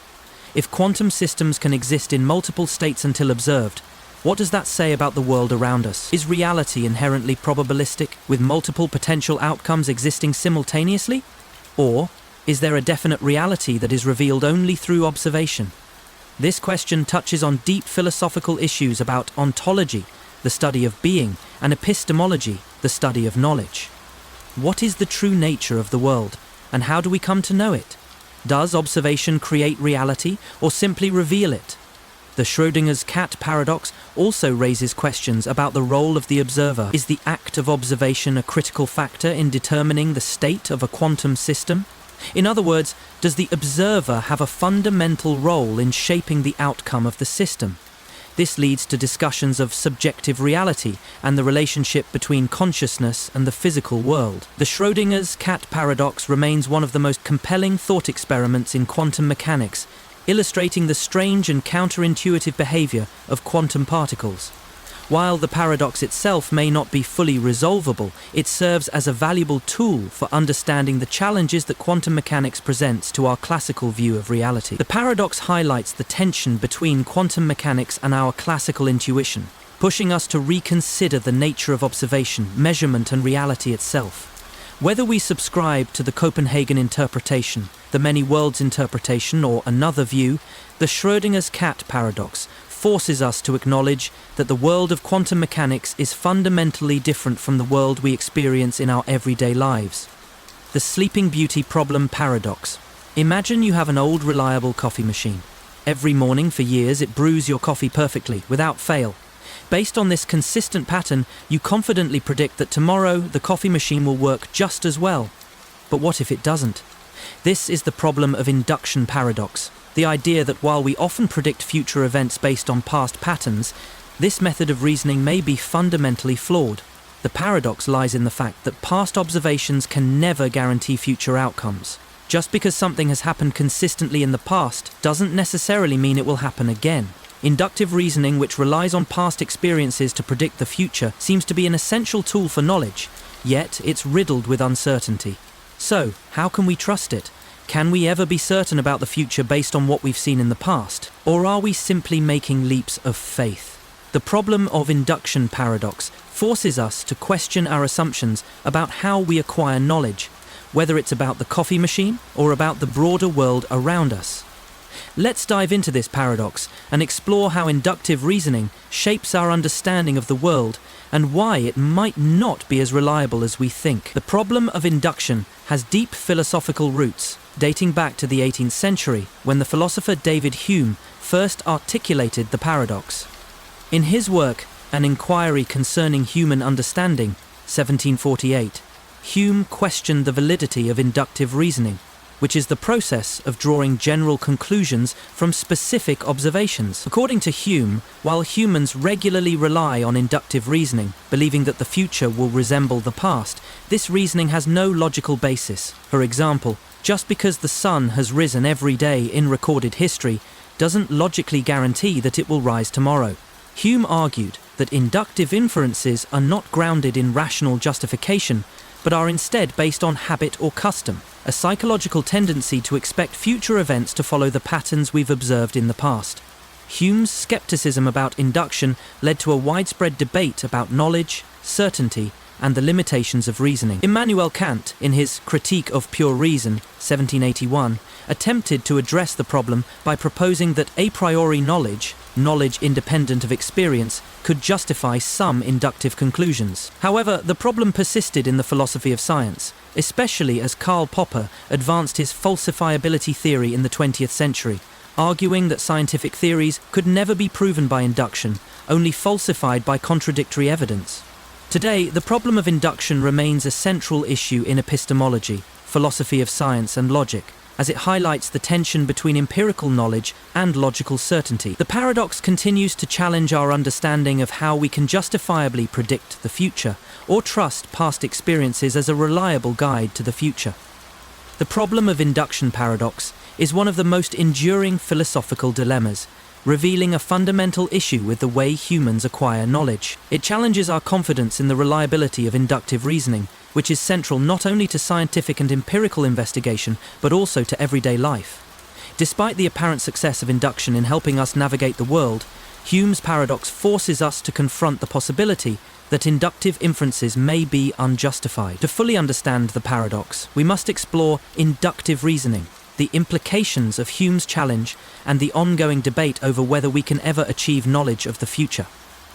Inductive reasoning involves drawing general conclusions based on specific observations or experiences. For example, after observing that all crows you've seen are black, you may infer that all crows are black. This method of reasoning is fundamental to how we understand the world. It is how we predict the future, learn from experience, and build knowledge about our environment. In contrast to deductive reasoning, where conclusions are guaranteed to be true if the premises are true, all humans are mortal, Socrates is a human, therefore Socrates is mortal, inductive reasoning does not provide certainty. Instead, it offers probability. The more observations you have of crows being black, the more likely it seems that all crows are indeed black. But there's always a possibility that a non-Becknick crow will be discovered, undermining the conclusion. Inductive reasoning underpins much of scientific inquiry. The scientific method itself is based on observing phenomena, forming hypotheses, testing those hypotheses through experiments, and drawing conclusions from the resulting data. However, scientific theories are not proven by inductive reasoning. They are supported by evidence that suggests they are likely true. The problem of induction arises because no amount of past observations can guarantee that future observations will be consistent with them. For example, if you observe that every swan you've ever seen is white, you might conclude that all swans are white. But this conclusion is not logically certain, as it is based solely on observations, and there is always a possibility that a non-white swan exists somewhere. Even if no black swans have been observed for millennia, you cannot logically conclude that all swans are white. The future may surprise us, as inductive generalizations cannot provide absolute certainty about future events. This inherent uncertainty is what Hume identified as the problem of induction. The fact that inductive inferences are not logically valid and cannot be justified by reason. They are based on habit and custom, the psychological tendency to believe that the future will resemble the past, but this belief lacks any rational foundation. David Hume argued that inductive reasoning cannot be justified logically. For Hume, the very nature of induction is problematic because it relies on the assumption that the future will be like the past. Yet this assumption itself is based on inductive reasoning. If we use induction to justify induction, we fall into a circular reasoning trap. For example, consider the belief that the sun will rise tomorrow. This belief is based on past experiences of the sun rising every day, but this experience cannot prove that the sun will rise tomorrow. We have no logical basis for the assumption that past patterns will necessarily continue. Just because something has happened in the past does not guarantee it will happen in the future. Hume pointed out that this assumption is an act of faith or habit rather than a rational deduction. Hume also challenged the idea of causality as it is used in induction. He argued that we cannot directly observe the causal relationship between events, only the sequence of events. For example, when we observe that flames cause heat, we are not directly perceiving the cause, the flames in the heat, the effect. Instead, we see that one event follows another. This leads to the problem of inductive inferences. Even if an event consistently follows another, we cannot infer that one causes the other with absolute certainty. Thus, the problem of induction undermines the idea that we can make confident predictions about the future based on past events. Causality as we experience it may be habitual, not based on logical proof. The problem of induction presents a challenge to the way humans gather knowledge. It suggests that the scientific method, which relies heavily on inductive reasoning, cannot provide absolute certainty about the future. No matter how many times we observe the sun rising or the crows being black, we cannot logically justify the conclusion that the sun will rise again tomorrow or that all crows are black. Inductive reasoning relies on assumptions and expectations, but these assumptions are not grounded in logical certainty. Despite Hume's skepticism about induction, empirical evidence continues to play a central role in scientific inquiry.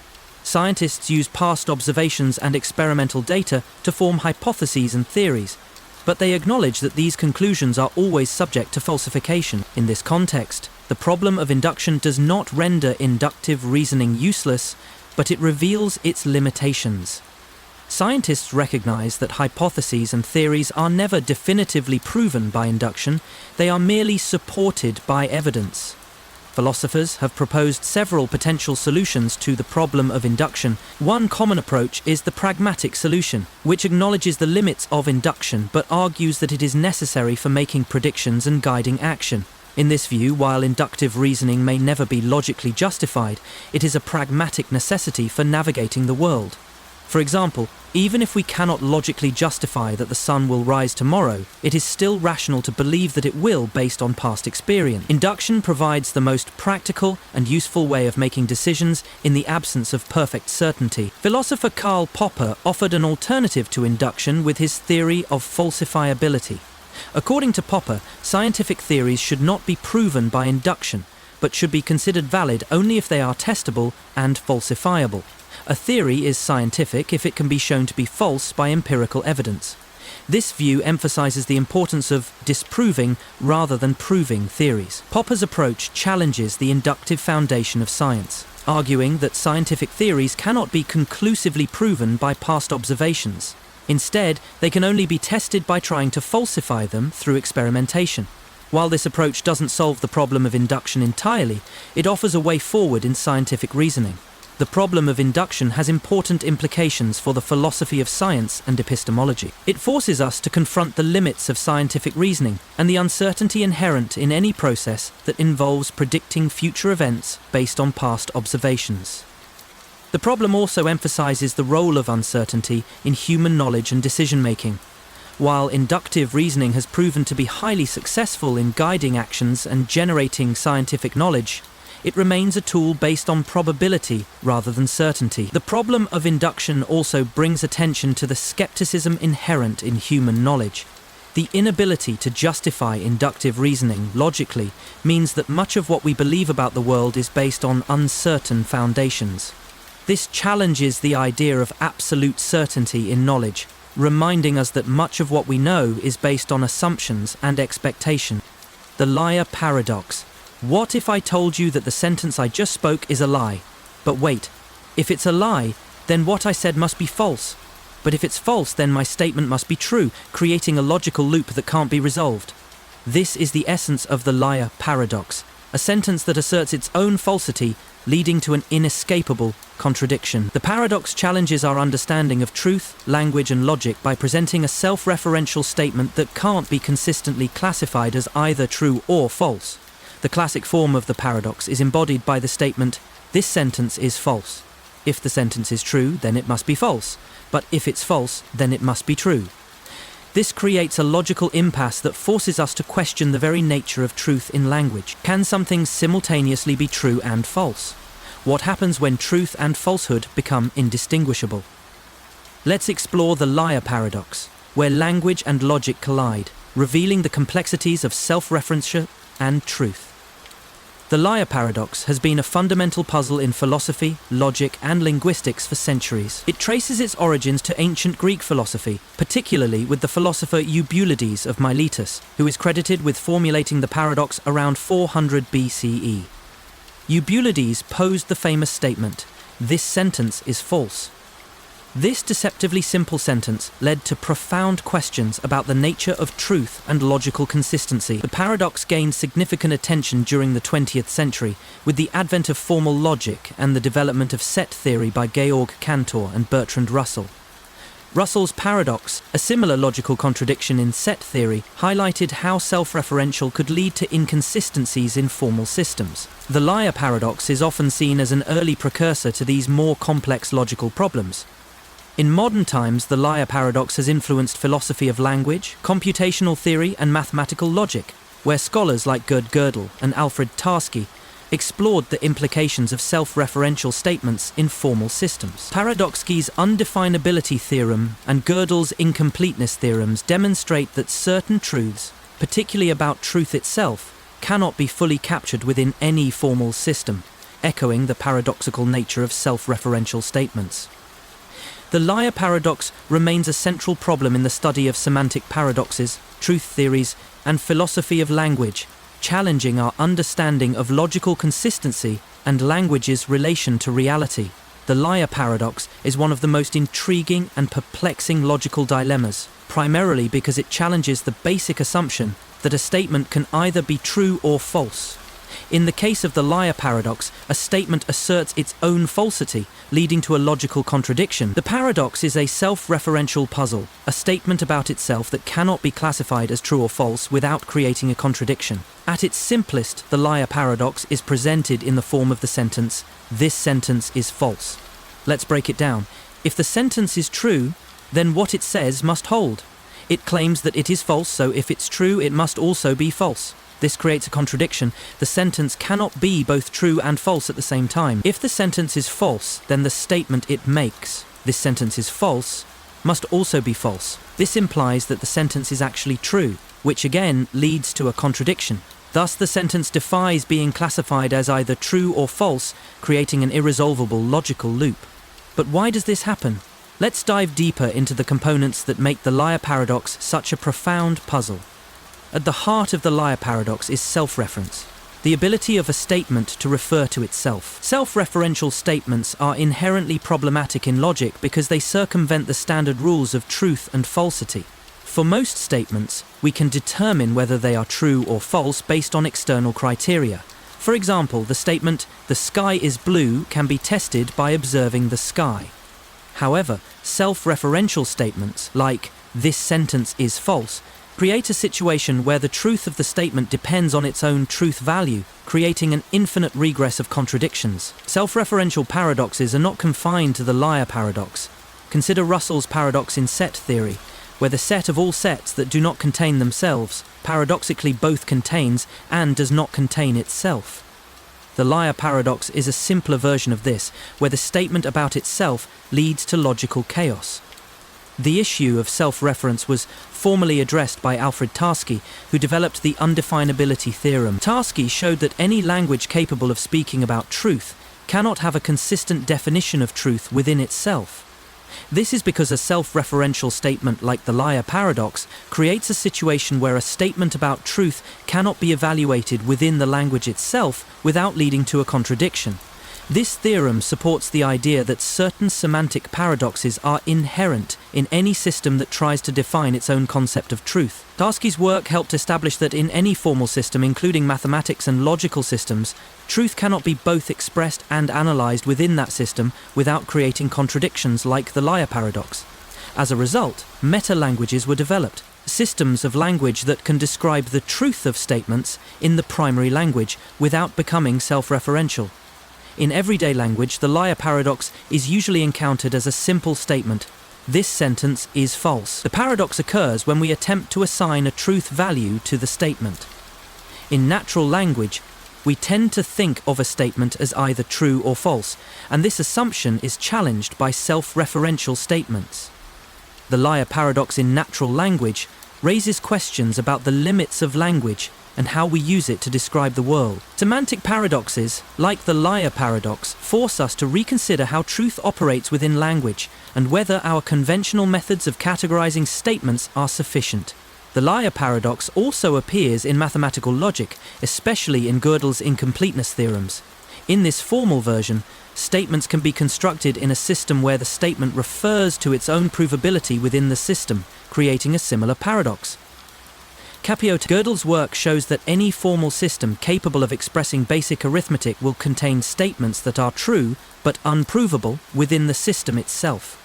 This result, like the liar paradox, challenges the assumption that logical consistency can always be maintained within formal systems.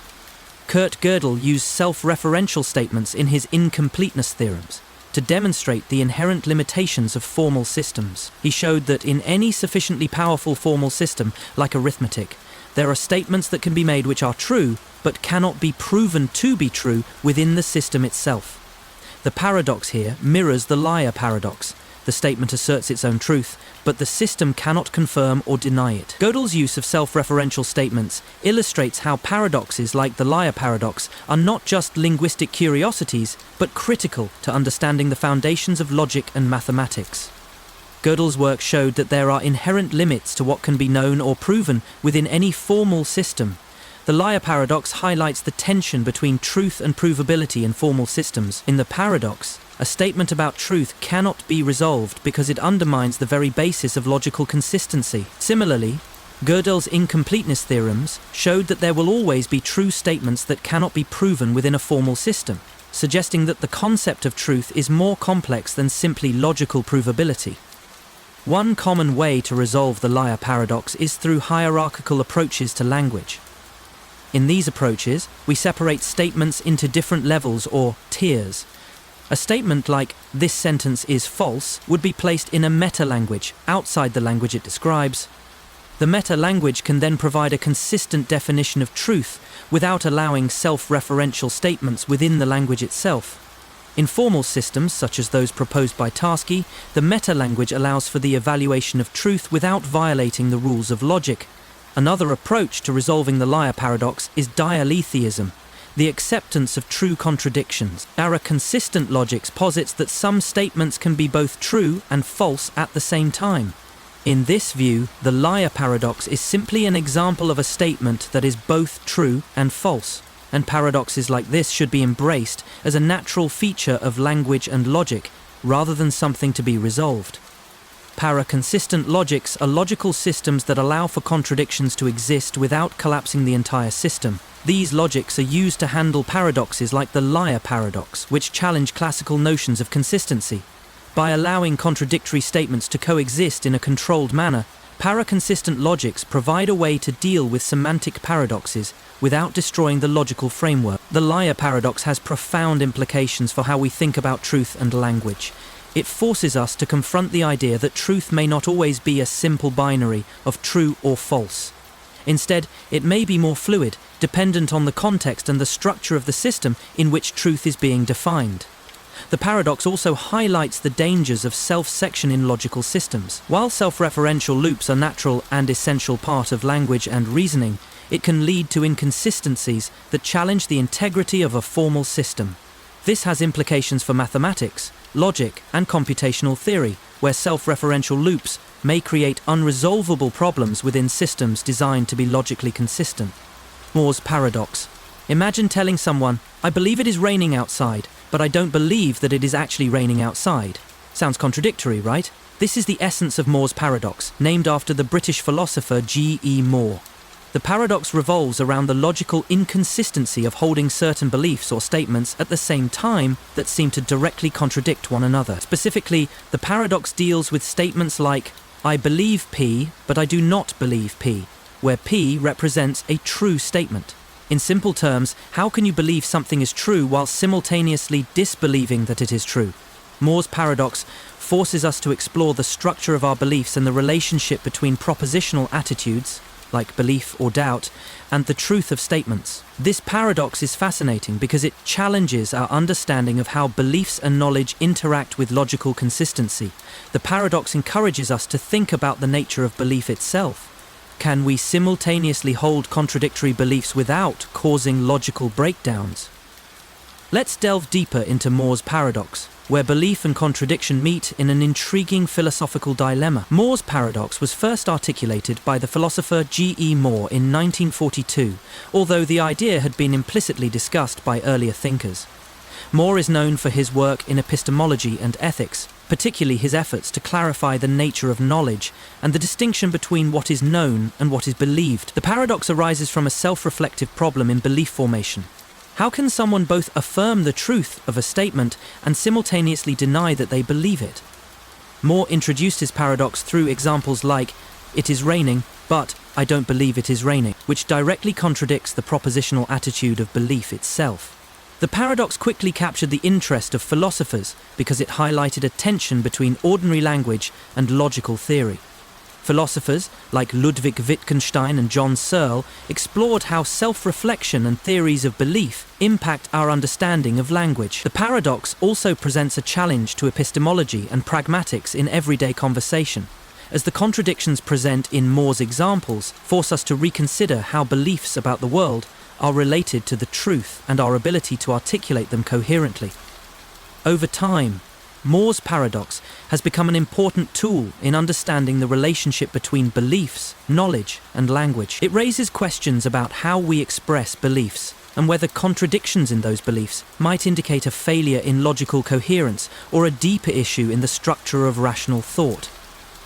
Moore's paradox presents a puzzle that challenges our understanding of belief, truth, and logical consistency. The paradox arises when someone says something like, "I believe it is raining outside, but I don't believe that it is raining outside."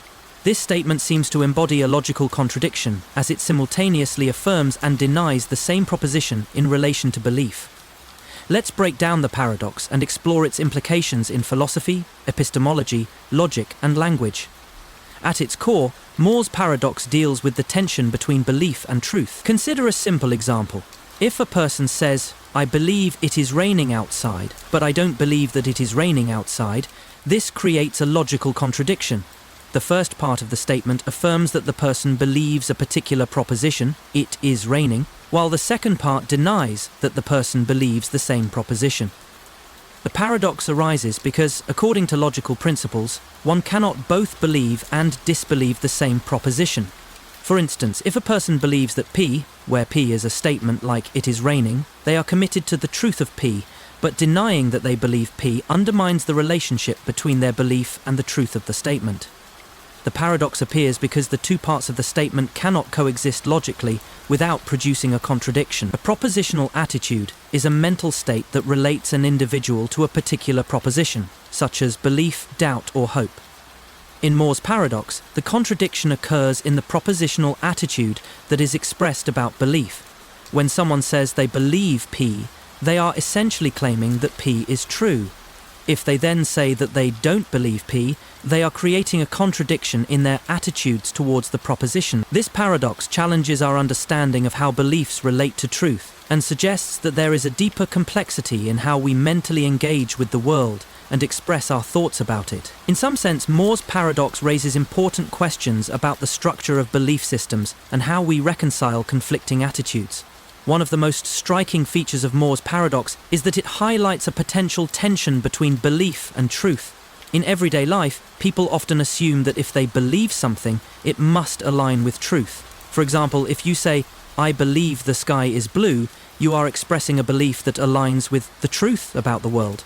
However, Moore's paradox challenges this simple relationship between belief and truth. The paradox suggests that beliefs are not always straightforward expressions of truth. Instead, beliefs can become self-contradictory or inconsistent. This challenges traditional ideas in epistemology that see beliefs as tightly tied to the truth of propositions. If beliefs can contradict themselves in this way, then the connection between belief and truth might be more complex than previously thought. The Moore's paradox has significant implications for the field of epistemology, the branch of philosophy concerned with knowledge and belief. One key issue raised by the paradox is how we understand the relationship between beliefs and knowledge. In many theories of knowledge, such as justified true belief, JTB, a person must believe something in order to know it. The paradox calls into question this simple relationship, suggesting that beliefs are not always perfectly aligned with knowledge. One possible resolution to the paradox is that belief and knowledge are not always in perfect harmony. In some cases, an individual might have a belief that is inconsistent with their overall knowledge or understanding of a proposition. The paradox also invites further investigation into how self-reflection and cognitive processes contribute to the structure of beliefs. Could the way we express beliefs lead to contradictions in our thinking? Moore's paradox also raises the question of self-knowledge, how individuals become aware of their own beliefs. In the case of the paradox, the speaker seems to lack self-knowledge about their own belief. They claim to believe a proposition while also denying that they believe it. This suggests a disconnection between self-awareness and belief formation. If an individual cannot accurately reflect on their own beliefs, it may lead to contradictory statements like the ones found in Moore's paradox. This points to a more complex understanding of cognitive dissonance, where conflicting beliefs or attitudes can arise within a person's mind. Such contradictions may be signs of misunderstanding or self-deception, which challenge the idea that our belief systems are always rational or logically consistent. Another interesting aspect of Moore's paradox is its relationship to self-reference. In formal logic, self-referential statements can lead to paradoxes, such as the liar paradox. This statement is false. Moore's paradox operates in a similar way by creating a logical loop between the belief in a proposition and the denial of belief in that same proposition. For example, when someone says, "I believe it is raining outside, but I don't believe it is raining outside," they are creating a self-referential paradox about their own mental state. This paradox forces us to reconsider the way we think about logical consistency and truth claims. It suggests that our beliefs may not always be expressible in a simple logical form, and contradictions in our mental states can arise from self-referential thinking. While Moore's paradox is most often discussed in formal philosophical contexts, it has practical implications for everyday language as well. In casual conversation, people sometimes make statements that are self-contradictory, or that suggest a lack of self-awareness about their own beliefs. For example, someone might say, "I don't like chocolate, but I really enjoy eating chocolate cake." This can be seen as a form of the Moore's paradox, where the speaker's attitude towards chocolate is in conflict with their enjoyment of it. Moore's paradox highlights that our expressed beliefs and mental states do not always align perfectly, and this misalignment can lead to logical contradictions in how we understand and interpret the world. These contradictions can affect how we communicate, how we reason, and how we make decisions about the world. Various philosophers have proposed possible solutions to Moore's paradox, attempting to explain why people can hold contradictory beliefs without necessarily experiencing logical breakdowns. One such solution is pragmatism, which suggests that belief and knowledge may not always operate under strict logical consistency.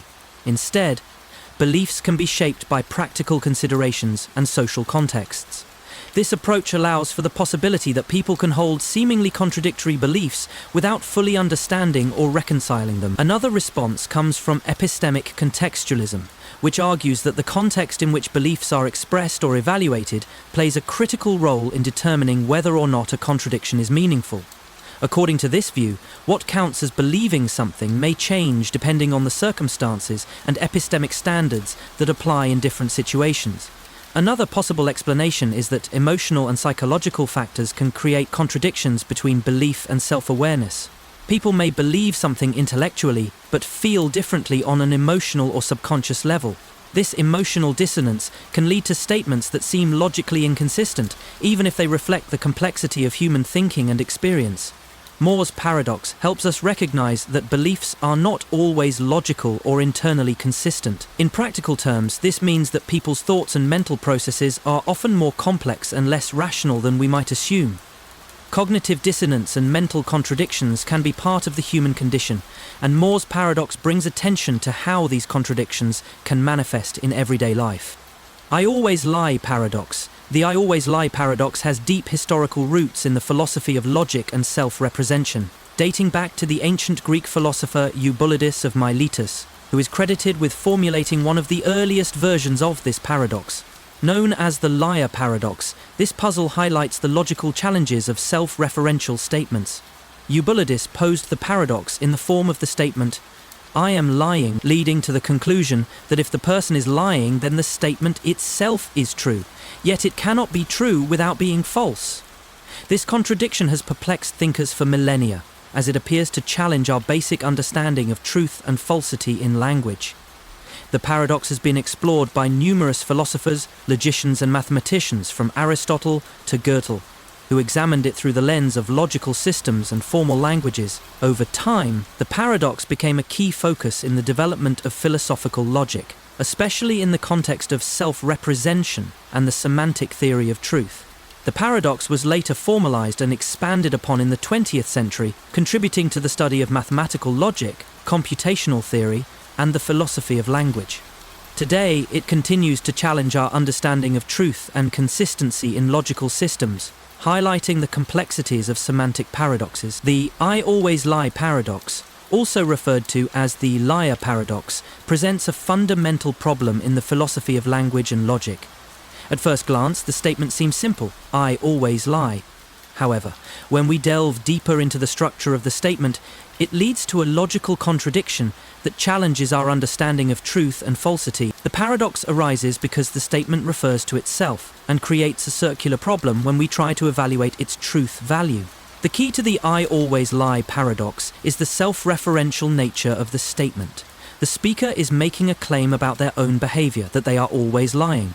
However, the statement itself is self-referential, meaning it is making a claim about the truthfulness of the speaker's future statements. To understand the paradox, we need to explore the logical implications of this self-reference. If the statement "I always lie" is true, then the speaker is always lying. But if the speaker is always lying, then the statement itself must be a lie. Therefore, the statement cannot be true, as it leads to a contradiction.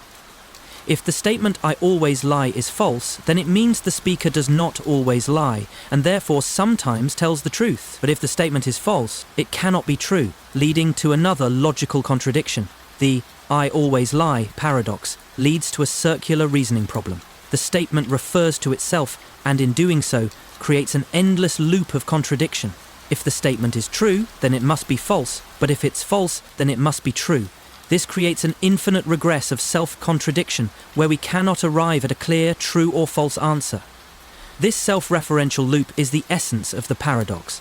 The statement cannot be either true or false without contradicting itself, which challenges the conventional understanding of truth and falsehood in logical systems. The "I always lie" paradox is a version of the more general liar paradox, which occurs whenever a statement refers to itself in a way that leads to a logical contradiction. In formal logic, self-referential statements like the liar paradox challenge the semantic foundations of truth. In classical logic, statements are usually classified as either true or false. However, the liar paradox demonstrates that some statements do not fit neatly into these categories. The paradox forces us to reconsider the semantic theory of truth, as it suggests that certain statements may be neither true nor false, but rather lie in a third category of indeterminacy. The liar paradox has important implications for formal logical systems and the study of truth in language. It suggests that a formal system that allows self-referential statements must be carefully constructed to avoid paradoxes. One approach to dealing with self-referential paradoxes is to use hierarchical systems in which statements about truth are separated from statements that assert truth. This allows for more precise distinctions between different levels of truth claims and helps avoid circular reasoning. The liar paradox and the "I always lie" paradox are crucial in the development of mathematical logic and metalogical systems. The paradox shows that self-referential systems can be inherently problematic and lead to contradictions, forcing logicians to develop more sophisticated frameworks to account for these paradoxes. The "I always lie" paradox raises important questions about the nature of truth in language. If truth is defined in terms of consistency, as in classical logic, then the paradox challenges our ability to consistently evaluate self-referential statements.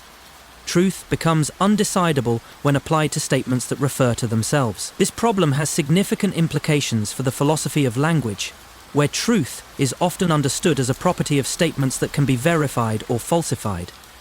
The paradox shows that some statements may not be easily categorized as true or false because they involve a recursive reference to their own truth value. The liar paradox is closely related to Gödel's incompleteness theorems, which demonstrate the limits of formal logical systems. Gödel showed that any sufficiently powerful formal system, like arithmetic, will contain self-referential statements that cannot be proven true or false within the system. The liar paradox serves as an example of the type of self-referential statement that leads to undecidability in formal systems. Gödel's theorems show that the liar paradox is not just a linguistic problem, but also a fundamental limitation of logical systems. Some truths, like those expressed in self-referential statements, cannot be fully captured or resolved by any formal system. The liar paradox has important implications for epistemology, the study of knowledge, and linguistics. It challenges the assumption that all statements can be clearly categorized as either true or false. Instead, the paradox suggests that some statements, particularly those involving self-representation, may be indeterminate or even undefined within the constraints of formal logic. In epistemology, the paradox raises questions about how we come to know certain truths. If we encounter a paradoxical statement, can we truly know whether it is true or false, or must we acknowledge the limitations of our logical systems and linguistic conventions? Philosophers often use paradoxes, like the liar paradox, to explore the limits of logic and language. Paradoxes can serve as valuable tools for uncovering underlying assumptions about how we understand truth, meaning, and reference. The I always lie paradox forces us to confront the boundaries of our thinking about truth and falsehood, reminding us that not all questions can be answered with simple yes or no answers. One approach to resolving the liar paradox is Tarski's hierarchy of truth. According to Tarski, truth can only be defined within a certain level of logical language. Statements about truth must be kept separate from the statements themselves that claim to be true. By creating different levels of statements, e.g., statements that talk about truth but are not themselves self-referential, we can avoid the paradox of circular reference. Another approach is to move beyond classical logic and adopt non-classical logics. Some logicians propose using paraconsistent logics or many-valued logics to handle self-referential statements. In these systems, the liar paradox does not lead to a contradiction because the statement is allowed to take on a third value, neither true nor false, rather than collapsing into an irresolvable paradox. The two envelopes problem paradox. The two envelopes problem presents an intriguing paradox in probability theory that challenges our understanding of expected value and rational decision-making. The paradox occurs when you are faced with two envelopes, one containing an amount x and the other containing 2x, and are given the opportunity to switch envelopes after making an initial choice. Despite the apparent simplicity of the problem, it introduces a conflict between intuition and mathematical reasoning. The paradox arises because, based on expected value, you should always switch envelopes, but doing so doesn't seem to make sense in practice. The basic setup of the problem involves two envelopes, each containing an unknown amount of money. One envelope contains twice as much as the other, and after choosing one envelope, you are given the option to switch. The expected value of switching seems to always be greater than the value of the envelope you initially chose, regardless of which envelope you pick first. If you pick the envelope with amount x, the other envelope contains 2x. If you pick the envelope with 2x, the other envelope contains x. The expected value of switching is calculated as follows: EV/2x plus 1/2x plus equals 3x/2. This suggests that the expected value of the other envelope is 1.5 times the amount in the envelope you initially picked. Therefore, it seems logical to switch, as this increases your expected winnings. However, if you reverse the roles of the envelopes and repeat the same reasoning, you would find that the expected value for both envelopes seems to always be higher than the initial choice, leading to an infinite regress of switching back and forth. This contradiction creates the paradox. Expected value is a central concept in decision theory, used to make rational choices under uncertainty. The expected value is the weighted average of all possible outcomes, with the weight of each outcome being its probability of occurring. The expected value is a tool to determine which option has the highest average payoff over time. In the two-envelope problem, the paradox arises because the expected value of switching is always greater than the current choice, regardless of the starting envelope. This leads to a logical inconsistency in decision-making. If the expected value of switching is always higher, you would theoretically never stop switching, creating a loop with no end. This problem highlights a key issue with relying solely on expected value in decision-making. In some cases, probability calculations can suggest decisions that contradict our intuitive understanding of the situation. While expected value is an essential concept, it does not always align with real-world decisions, where context and additional information are often necessary. The paradox becomes more apparent when you consider the infinite regress of decision-making. If switching always seems to be the better choice, then why stop switching? The paradox creates an endless loop where the expected value of the second envelope is always greater than the first. regardless of which envelope you initially choose. This infinite regress suggests that there is no clear answer to the question of whether or not you should switch. This circular reasoning is one of the core problems of the two envelopes problem. The expectation of a higher payoff from switching cannot be reconciled with the initial equal probabilities of each envelope containing the larger sum. The paradox is resolved by recognizing that expected value, in this case, is not sufficient to make a rational decision. One interpretation of the two envelopes problem is that the paradox arises from the flaws in the reasoning process. The problem with the reasoning used to calculate expected value lies in the assumption that the probabilities of each envelope are equal and independent of the amount inside. If the values in the envelopes are related by a constant factor, e.g., one is always double the other, then the expected value calculation does not apply as straightforwardly as it would in situations where independent probabilities and equal chances are assumed. Some propose that the paradox occurs because we are treating the amounts in the envelopes as if they are independent variables, rather than recognizing the relationship between them. This leads to an overestimation of the expected value of switching and an infinite regress of decisions. Another solution involves modifying the expected value formula to account for the specific structure of the two envelope problem.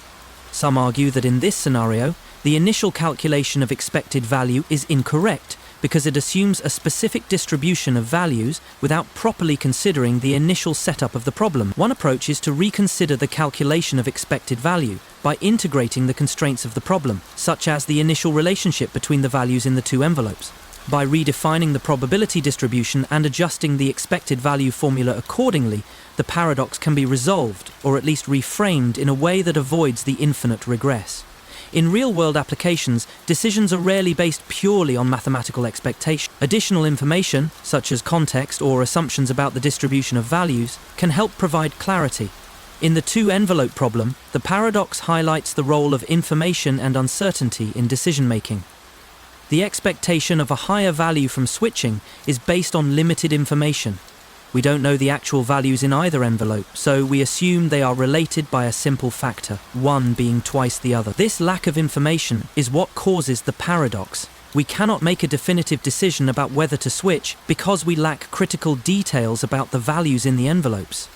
In practical decision-making, having more information would reduce the paradox's influence. But in the case of the two envelopes problem, the information gap creates a seemingly unresolvable situation. The two envelopes problem offers important insights into the nature of decision-making under uncertainty.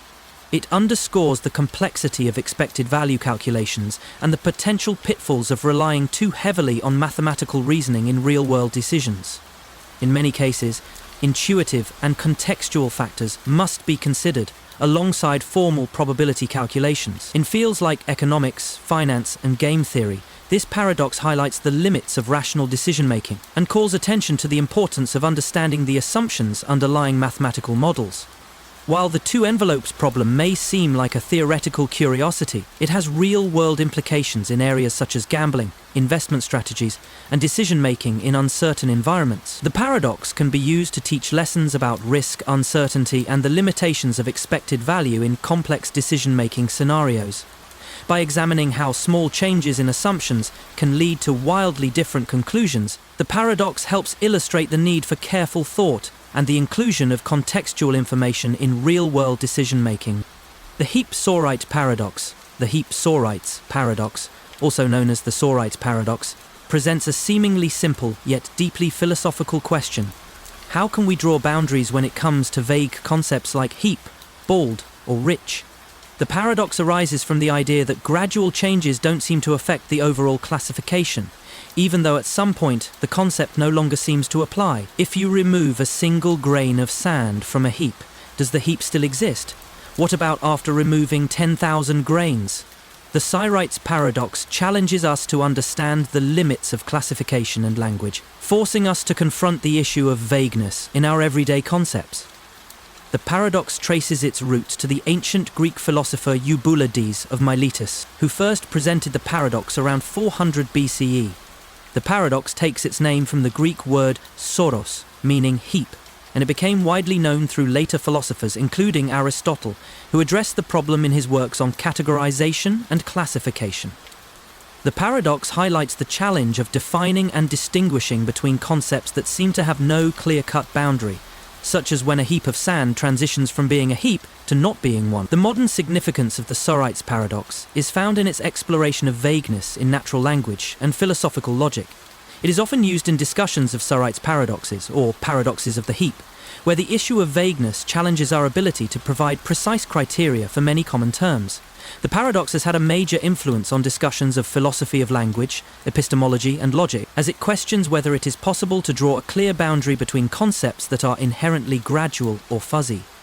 In the 20th century, philosophers like Peter Unger and W.V.O. Quine further developed the implications of the paradox in relation to the problem of vagueness in language. The paradox not only demonstrates the limitations of language, but also introduces the issue of how gradual change interacts with our mental models and the categories we use to organize the world around us. The Heap paradox, or Sorites paradox, is a classic example of a philosophical puzzle that challenges the way we classify things and draws attention to the issue of vagueness in language. At its core, the paradox revolves around the question: at what point does a collection of objects, like grains of sand, stop being a heap? The problem becomes especially troubling when we recognize that each individual change seems too small to make a difference. The Sorites paradox typically begins with the following observation: if you have a heap of sand, removing a single grain of sand doesn't seem to change the fact that it's still a heap. In fact, no matter how many grains of sand you remove, one at a time, the collection will still look like a heap. So, at what point does it stop being a heap? The paradox can be outlined with these steps. Premise 1. A heap of sand is a collection of many grains of sand. Premise 2. If you remove a single grain of sand from a heap, it's still a heap. Premise 3. Repeating this process many times leads to fewer grains of sand. Conclusion.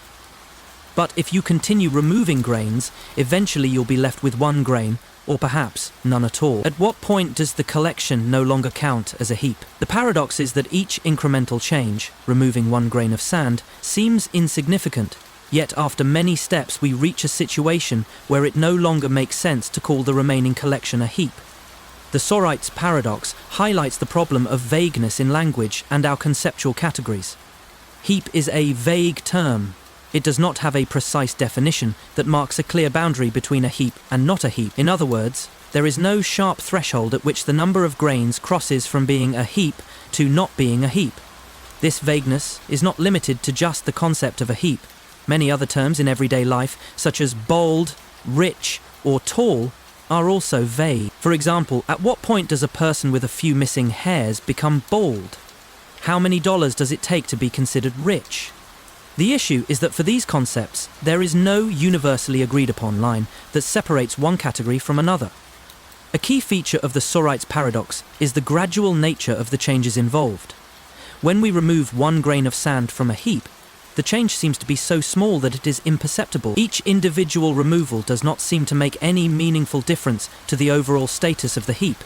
If a heap is defined by having many grains of sand, then removing one grain at a time does not make a noticeable difference. However, when you continue removing grains, the accumulated effect becomes significant, and you end up with no heap at all. The paradox is that each individual step, removing one grain, does not seem to cross the threshold of making the heap cease to be a heap.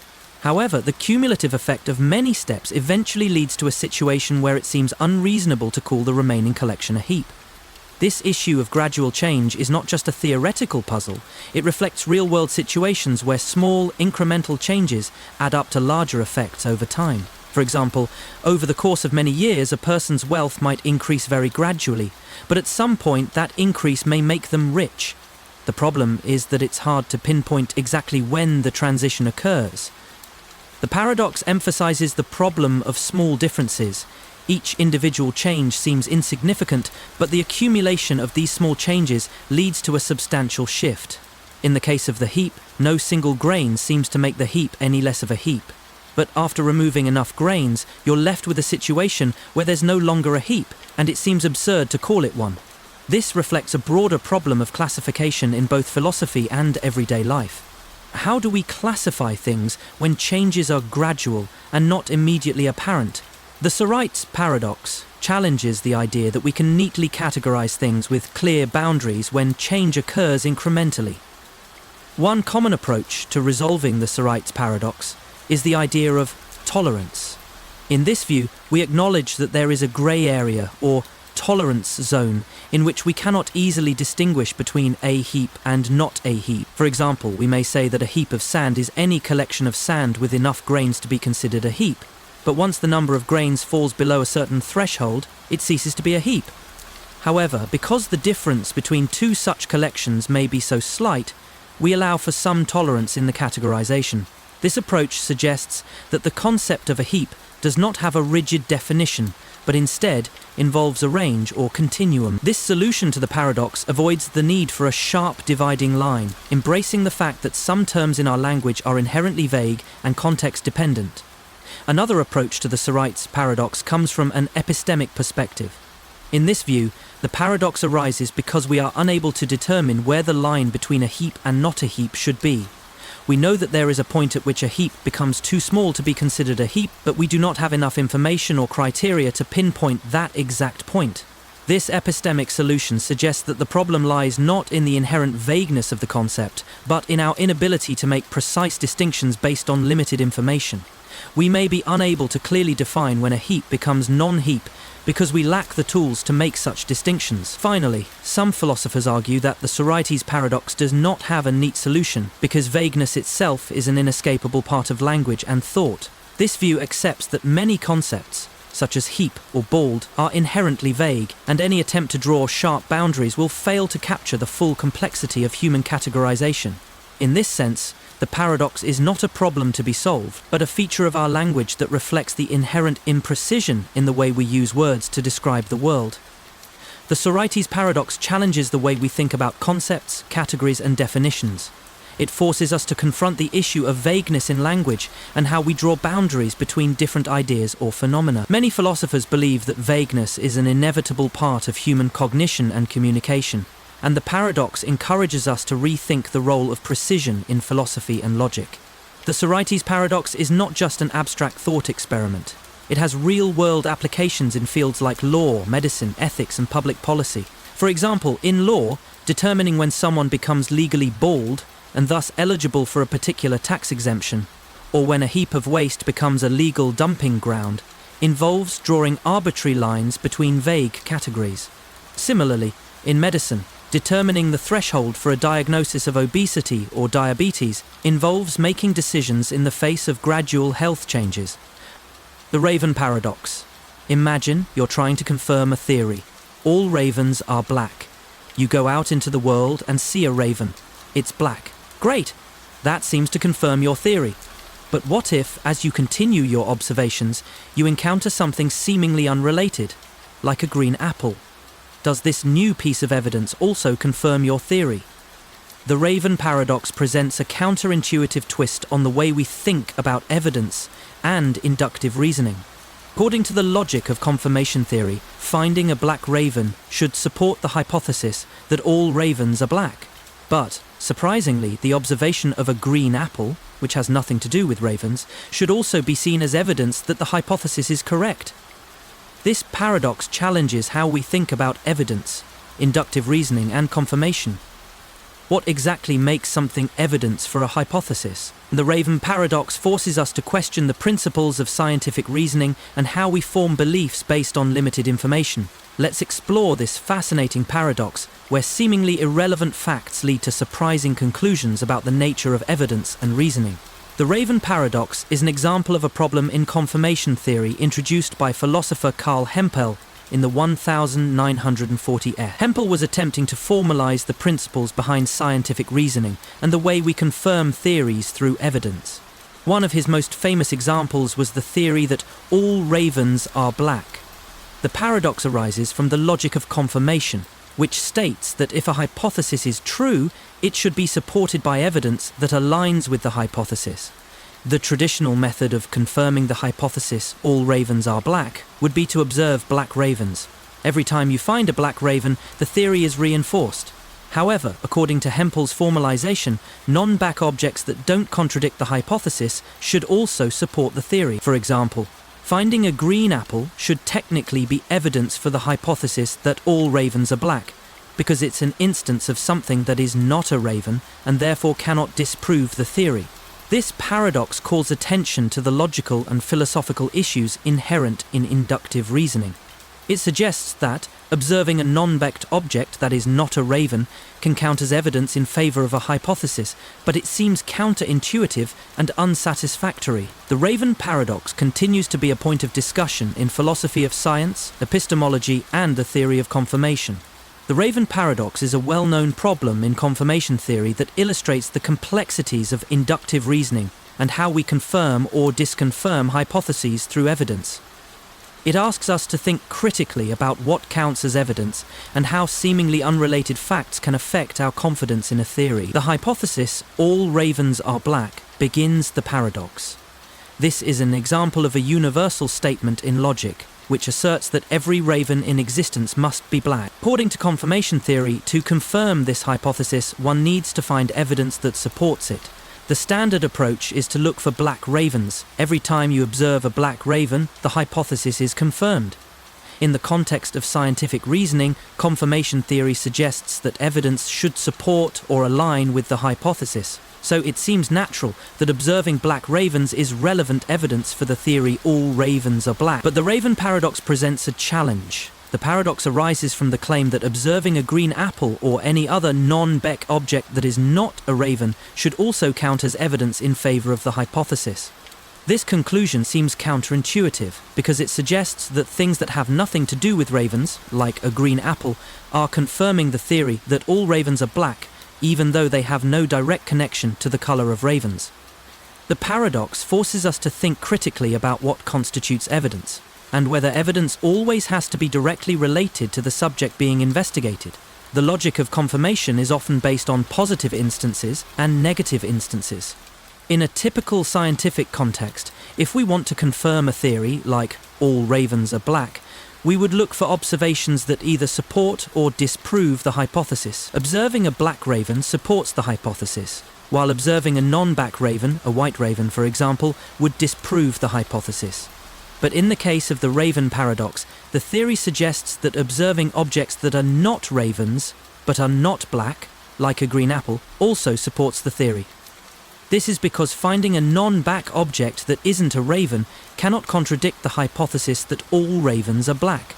Essentially, the logic of confirmation allows that anything that does not disprove the hypothesis can be considered confirming evidence.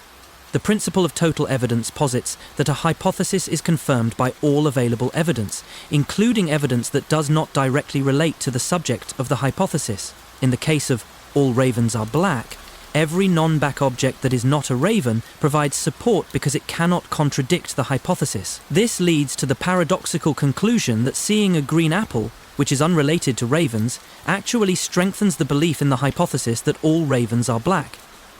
This aspect of the paradox challenges how we intuitively think about evidence. We naturally expect evidence to be directly related to the phenomenon we are investigating, but the raven paradox shows that, according to confirmation theory, evidence can be indirectly related and still contribute to confirmation. The paradox becomes striking when we accept that, according to the logic of confirmation theory, observing a green apple does indeed confirm the hypothesis that all ravens are black. This is a strange result.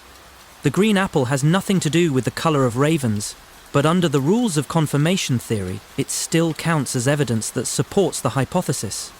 This conclusion feels counterintuitive, and it's this discomfort that makes the raven paradox so compelling. Another issue that arises is the relevance of evidence.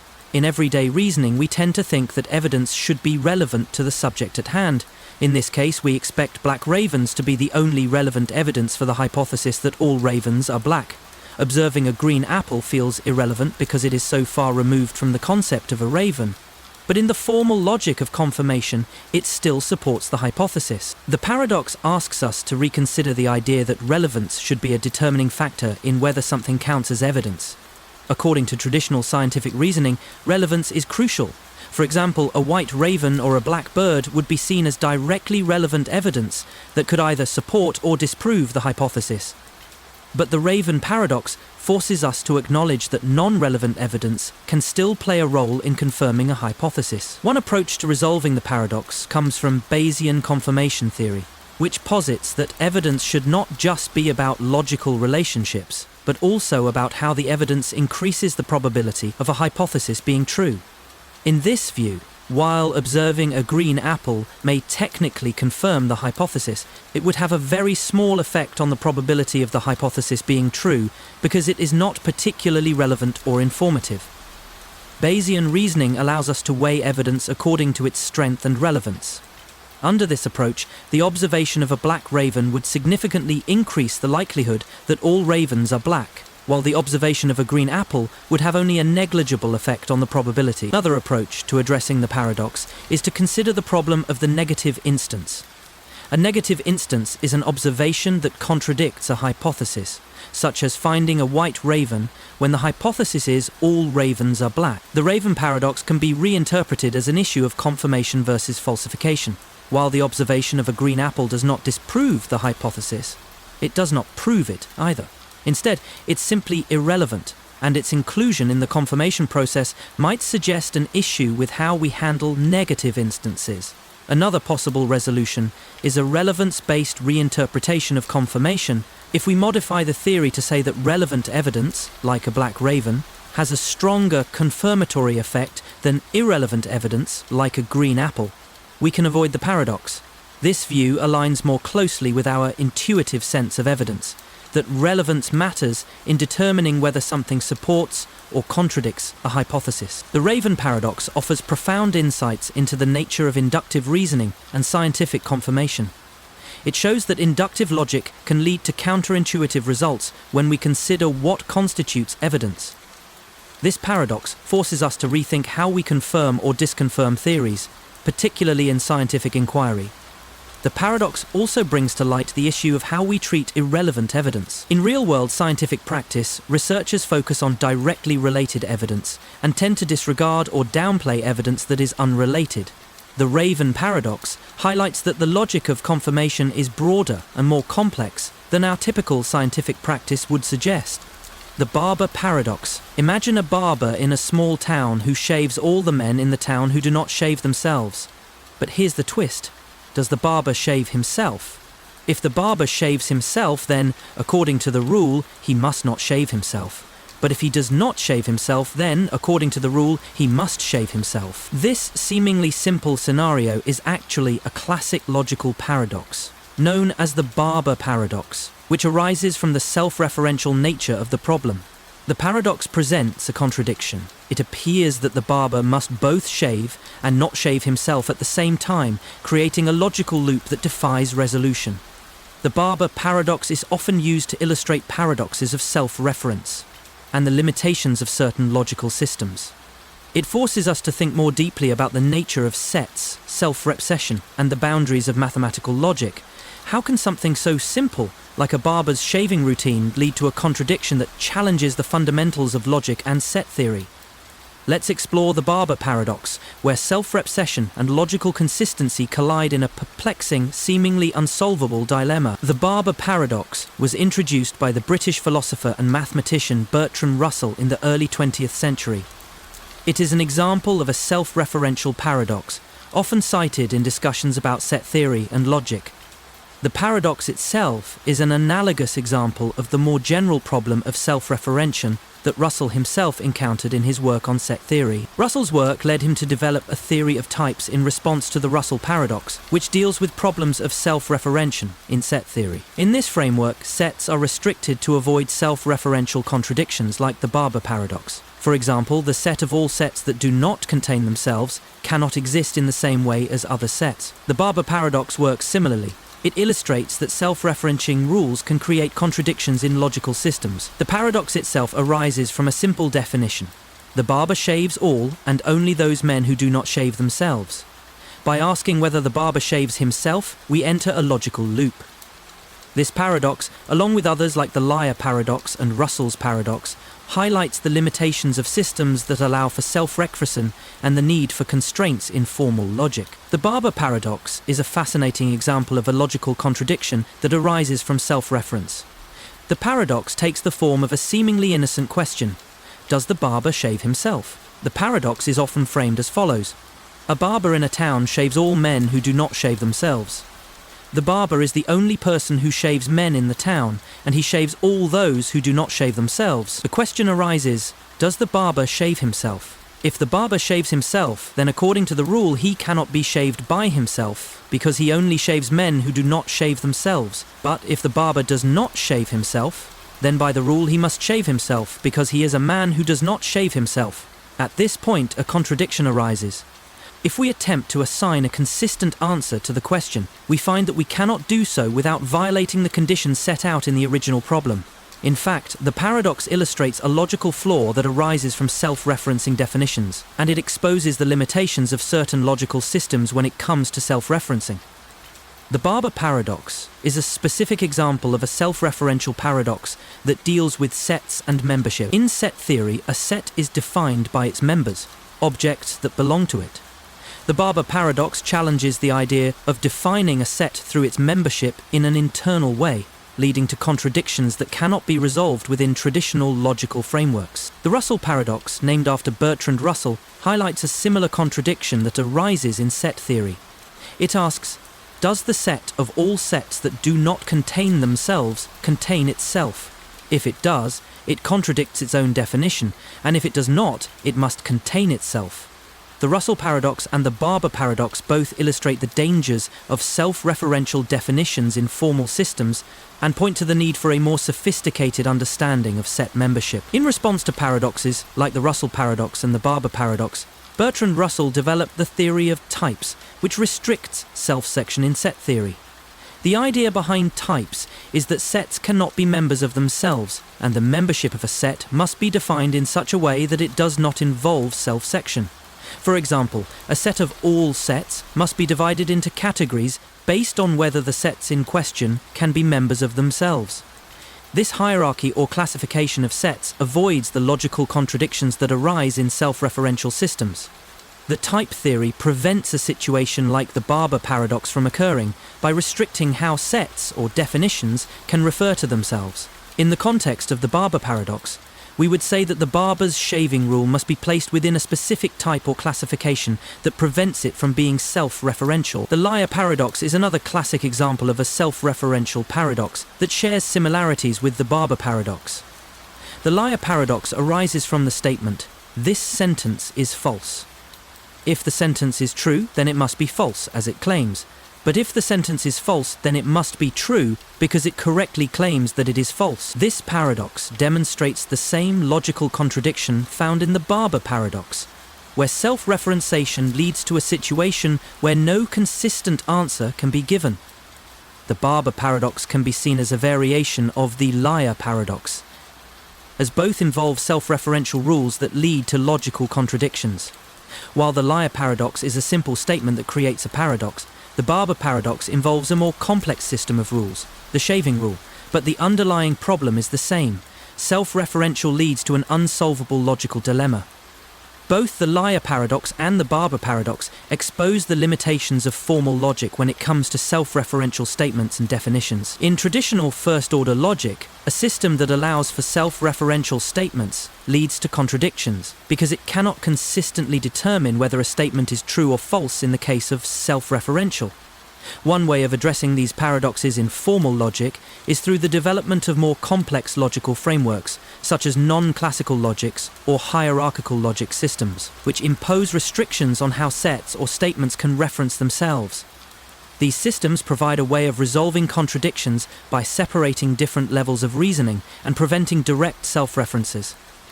The barber paradox is often used as a teaching tool in philosophy and logic courses to illustrate the dangers of self-referential reasoning and to encourage students to think critically about logical systems and their limitations. It forces students to confront the limits of language, definitions, and the structure of formal systems, helping them understand why set theory and logic must be carefully constructed to avoid contradictions.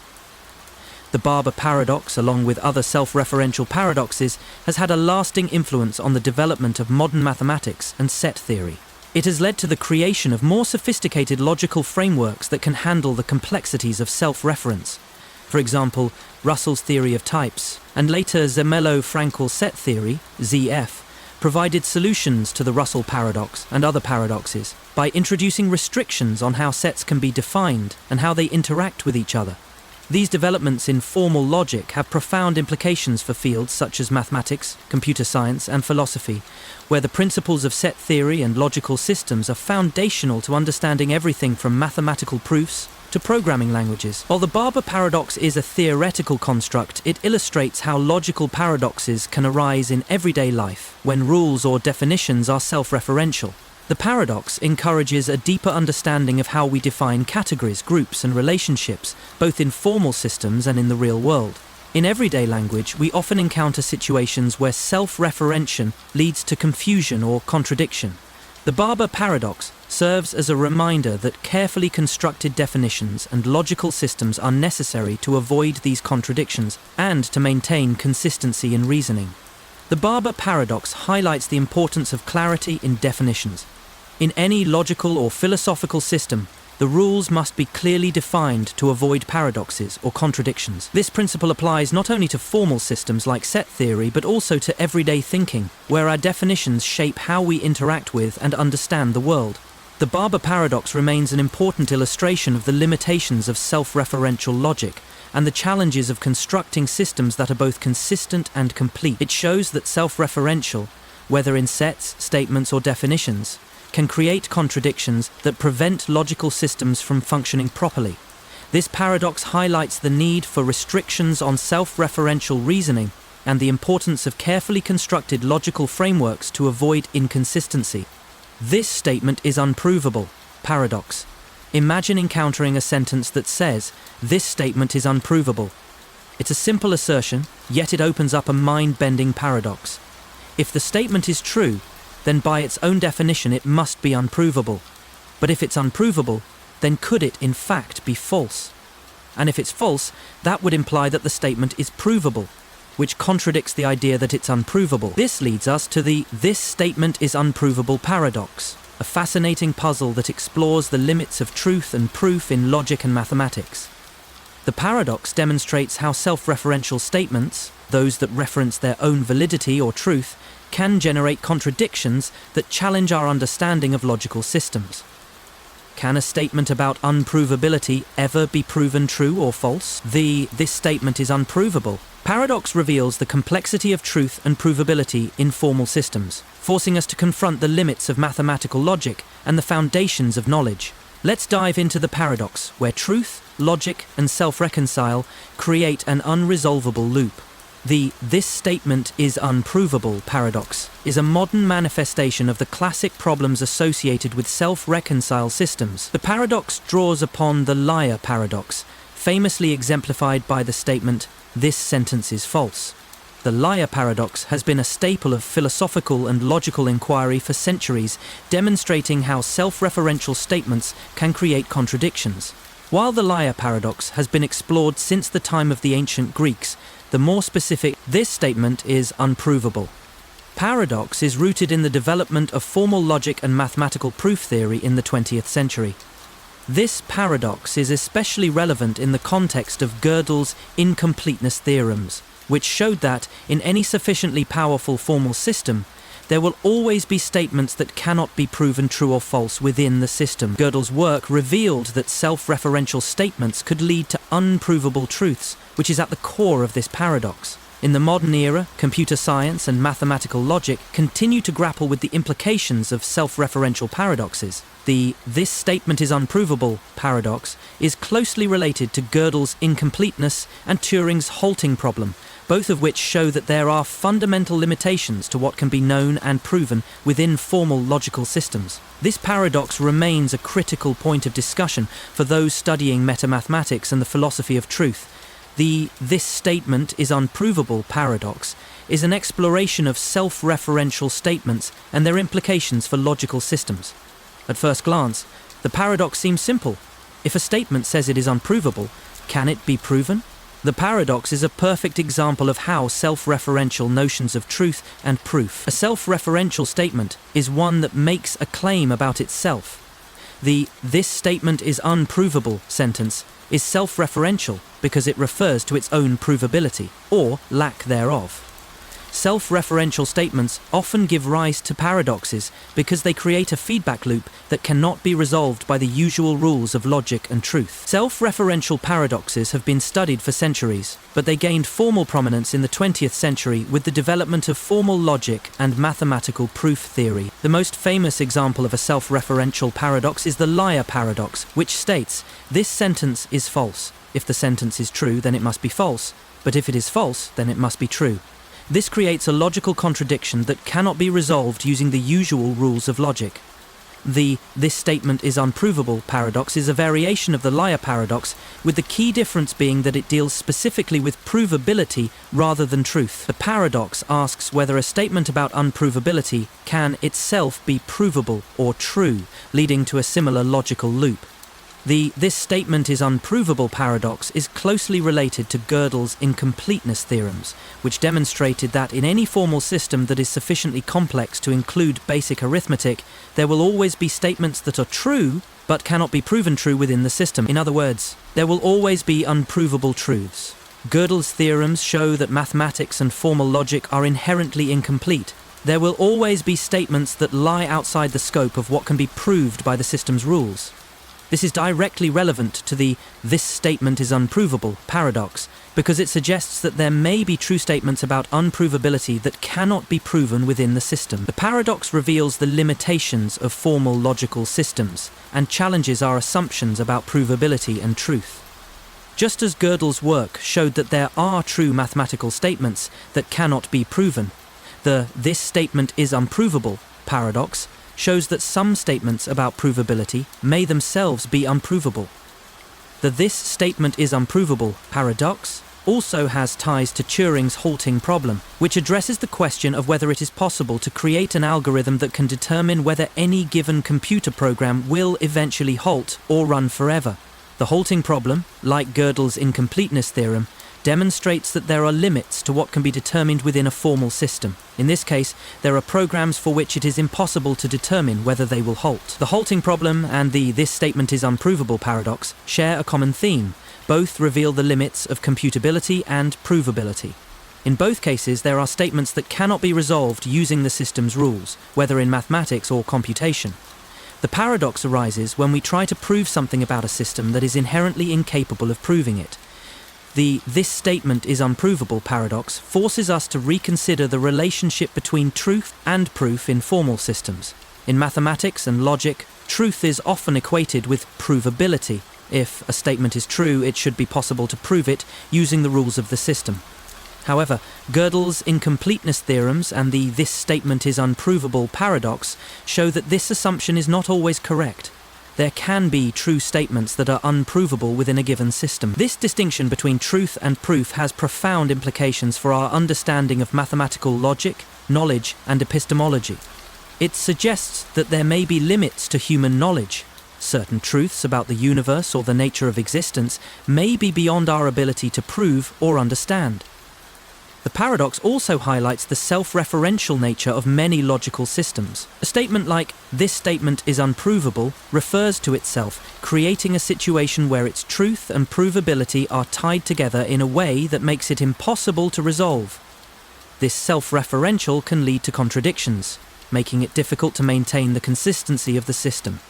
The self-referential problem is a core issue in formal systems, as it leads to paradoxes that can undermine the logical foundation of the system. The paradox also has philosophical implications for our understanding of knowledge, truth, and proof.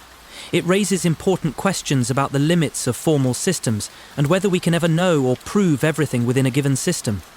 It also challenges the idea that mathematics or logic can fully explain the nature of reality, suggesting that there are aspects of truth that may be inaccessible to human understanding.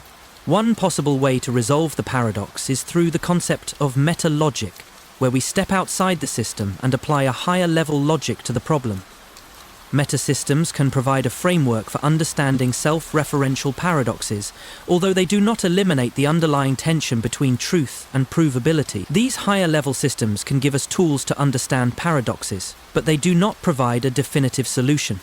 Another approach is to embrace the idea of incompleteness, that there will always be truths that are unknowable or unprovable within any given system. Accepting the limits of formal systems and the nature of paradoxes may allow us to expand our understanding of knowledge without requiring complete provability. Everything I say is a lie. Paradox. Imagine someone says, "Everything I say is a lie." At first, this might seem like a simple statement, but take a closer look. If everything they say is a lie, then what does that make their statement? Is it true or is it false? This creates a logical paradox because if their statement is true, then it must be false, as they claim that all of their statements are lies. But if it's false, then that means it must be true, leading to a cycle of contradictions. This is the "everything I say is a lie" paradox, a well-known example of self-referential paradoxes that occur when a statement refers to itself in a way that creates a contradiction.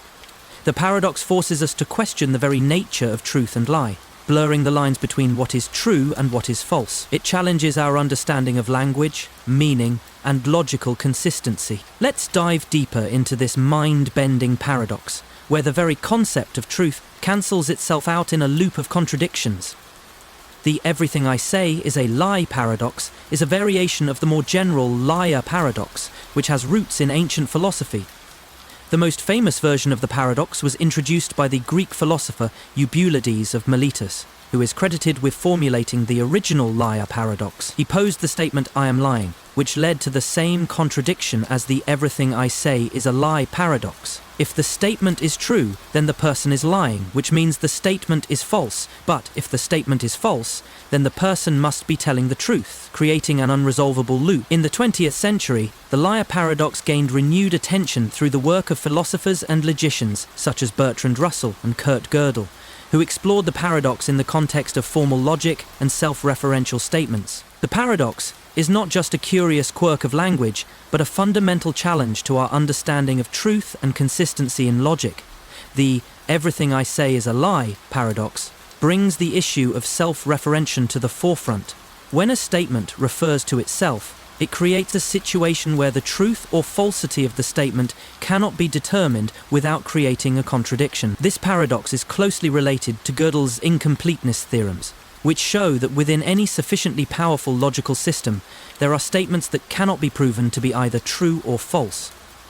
The "everything I say is a lie" paradox is a type of self-referential paradox, in which a statement refers to itself in a way that leads to a contradiction. This paradox is particularly intriguing because it directly challenges our conceptions of truth and language, creating a logical loop that cannot be resolved. To understand this paradox, we need to explore several key concepts in philosophy, logic, and language. At the heart of the "everything I say is a lie" paradox lies the concept of self-referentiation. A self-referential statement is one that makes a claim about itself, either explicitly or implicitly. For example, the statement "this sentence is false" is self-referential because it refers to the truth value of the sentence itself. In the case of the "everything I say is a lie" paradox, the speaker is making a statement about the truth or falsity of all their statements, including the one they just made. When a statement refers to itself in this way, it creates a situation where its truth value cannot be determined without generating a contradiction. This type of self-referential paradox arises when a statement cannot consistently be classified as either true or false. In formal logic, such paradoxes are often used to demonstrate the limitations of logical systems and the inconsistencies that can arise from self-referential. The liar paradox is the foundational paradox that leads to the "everything I say is a lie" paradox. The original version of the liar paradox involves a statement such as "I am lying." If the statement is true, then the speaker is indeed lying, which would make the statement false. But if the statement is false, then the speaker is not lying, which would make the statement true.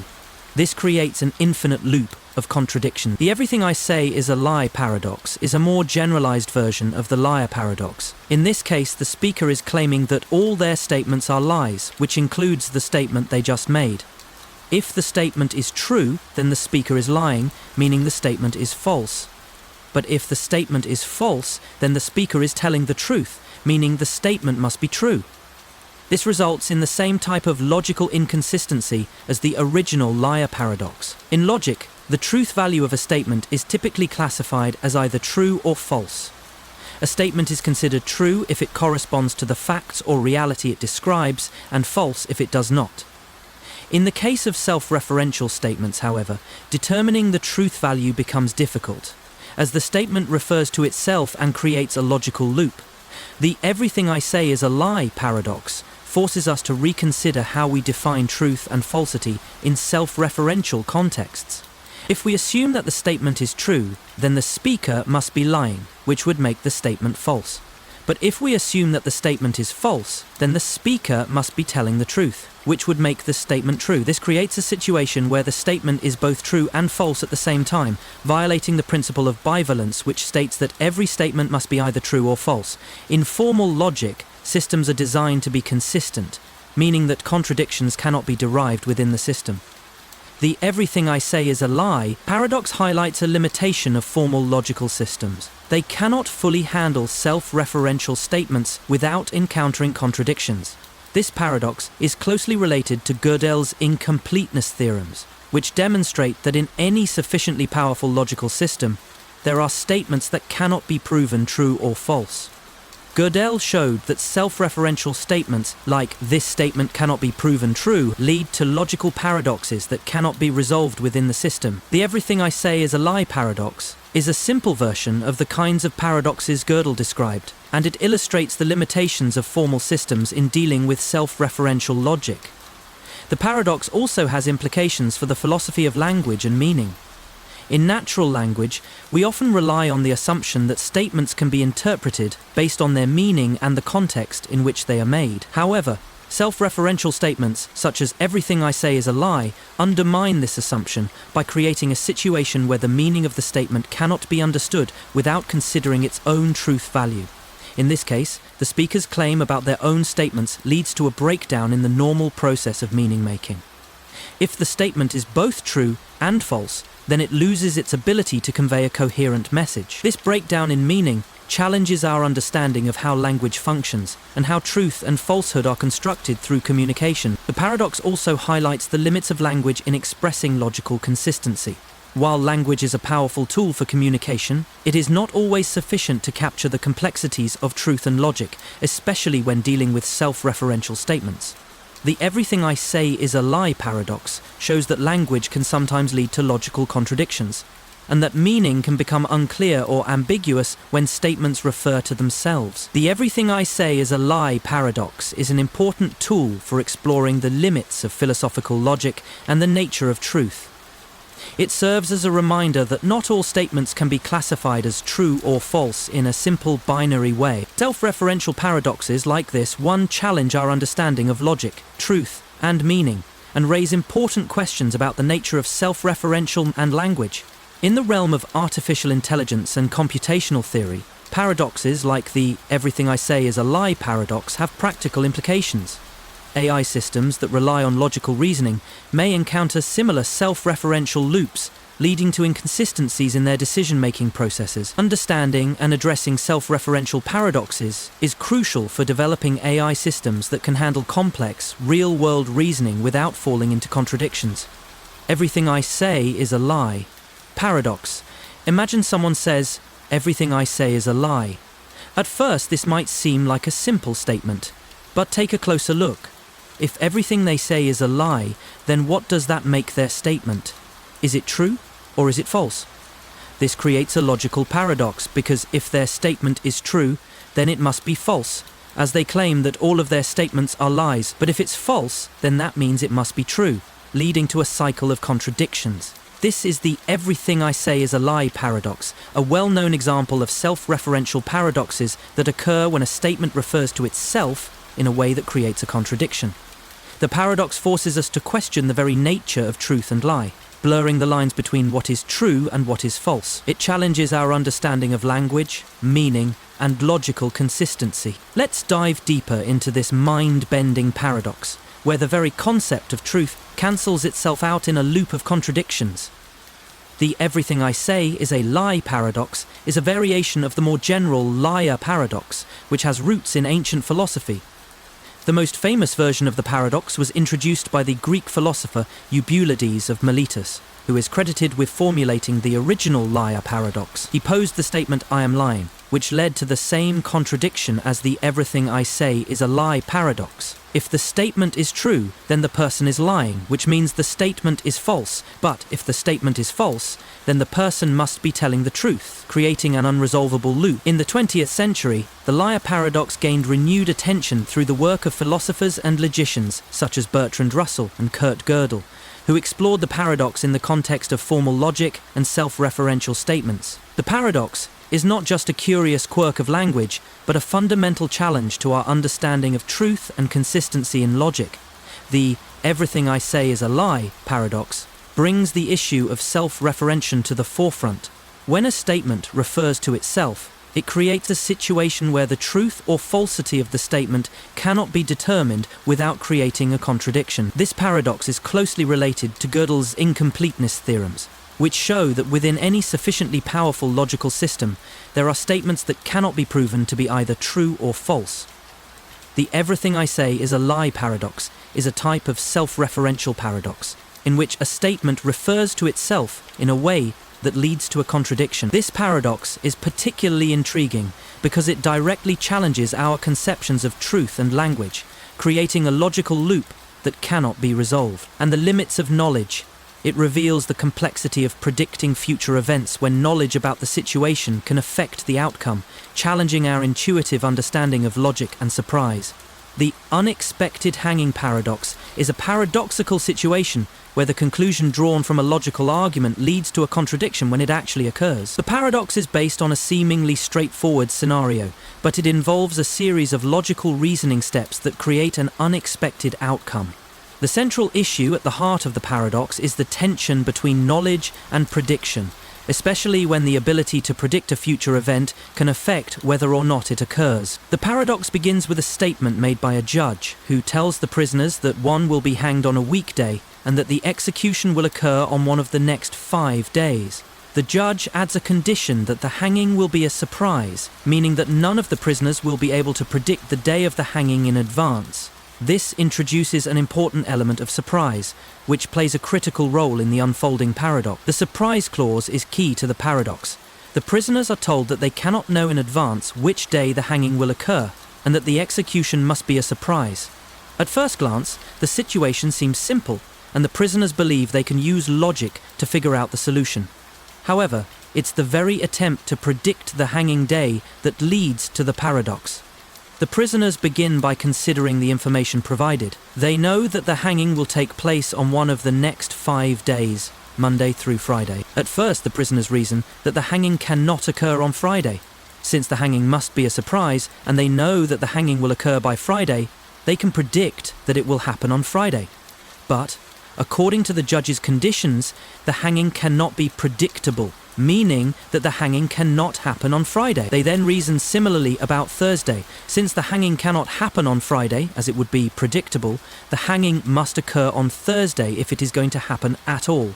But this would again violate the surprise condition, so they conclude that the hanging cannot occur on Thursday either. Following this reasoning, the prisoners continue to eliminate the possibility of the hanging occurring on Wednesday, Tuesday, and finally Monday, concluding that the hanging cannot occur on any of these days.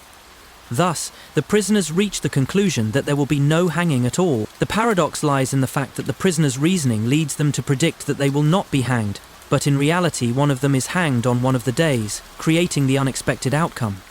The unexpected hanging paradox is deeply tied to the concept of self-reference, which occurs when a statement or logical argument refers to itself. The prisoner's reasoning is based on their ability to predict the outcome of the hanging. However, the surprise condition itself makes their predictions unreliable, leading to the paradox. The paradox is self-referential because the prisoner's reasoning is based on their knowledge of the hanging event, but this knowledge interferes with their ability to predict the event accurately. The very act of trying to predict the day of the hanging creates an inherent contradiction. The prisoners believe that they can logically eliminate the possibility of the hanging happening on any day, but this reasoning leads them to contradict reality when the hanging occurs unexpectedly. The core issue in the unexpected hanging paradox is the relationship between knowledge and prediction. In typical situations, people can predict events based on available information. However, in the case of the surprise hanging, the The prisoner's knowledge about the conditions of the hanging affects their ability to predict it. They use their knowledge of the surprise condition to predict the hanging's non-occurrence, but this prediction itself undermines the possibility of the hanging being a surprise. This paradox highlights how knowledge and prediction are intertwined in ways that can lead to contradictory outcomes. The prisoner's logical reasoning leads them to predict that the hanging cannot happen, but this prediction creates the conditions for the surprise when the hanging does occur. Classical logic is based on principles like determinism, where every event is either true or false, and the outcome of an event can be predicted based on available information. The prisoners attempt to use deductive reasoning to predict the outcome of the hanging, eliminating the possibility of each day based on their knowledge of the surprise condition. However, the paradox reveals the limitations of classical logic when it comes to dealing with self-referential or surprise conditions. The prisoner's reasoning seems flawless based on classical logic, but their conclusions are contradicted by the actual event. The hanging is a surprise, even though they believed it would not happen. This suggests that classical logic may not always be sufficient to account for events where knowledge and prediction are intertwined in paradoxical ways.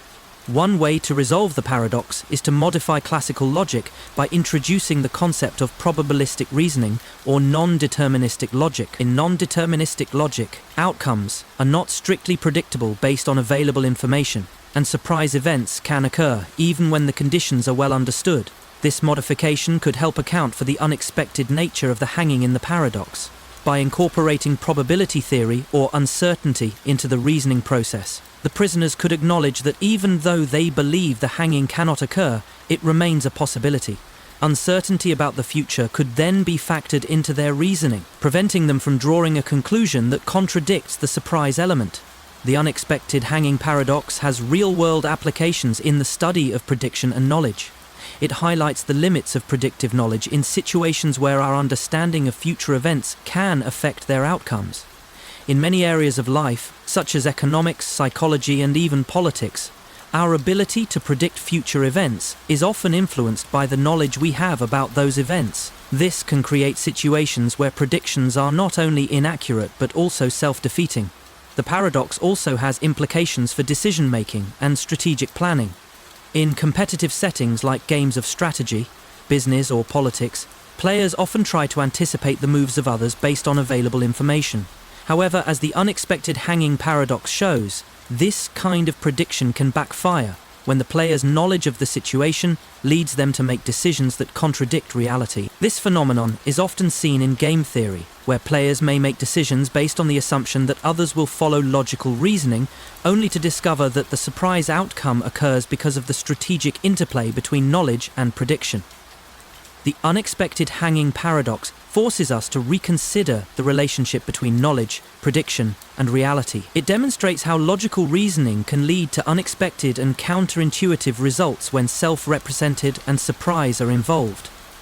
The paradox challenges our understanding of determinism and knowledge, showing that sometimes the more we try to predict the future, the more we set ourselves up for surprise.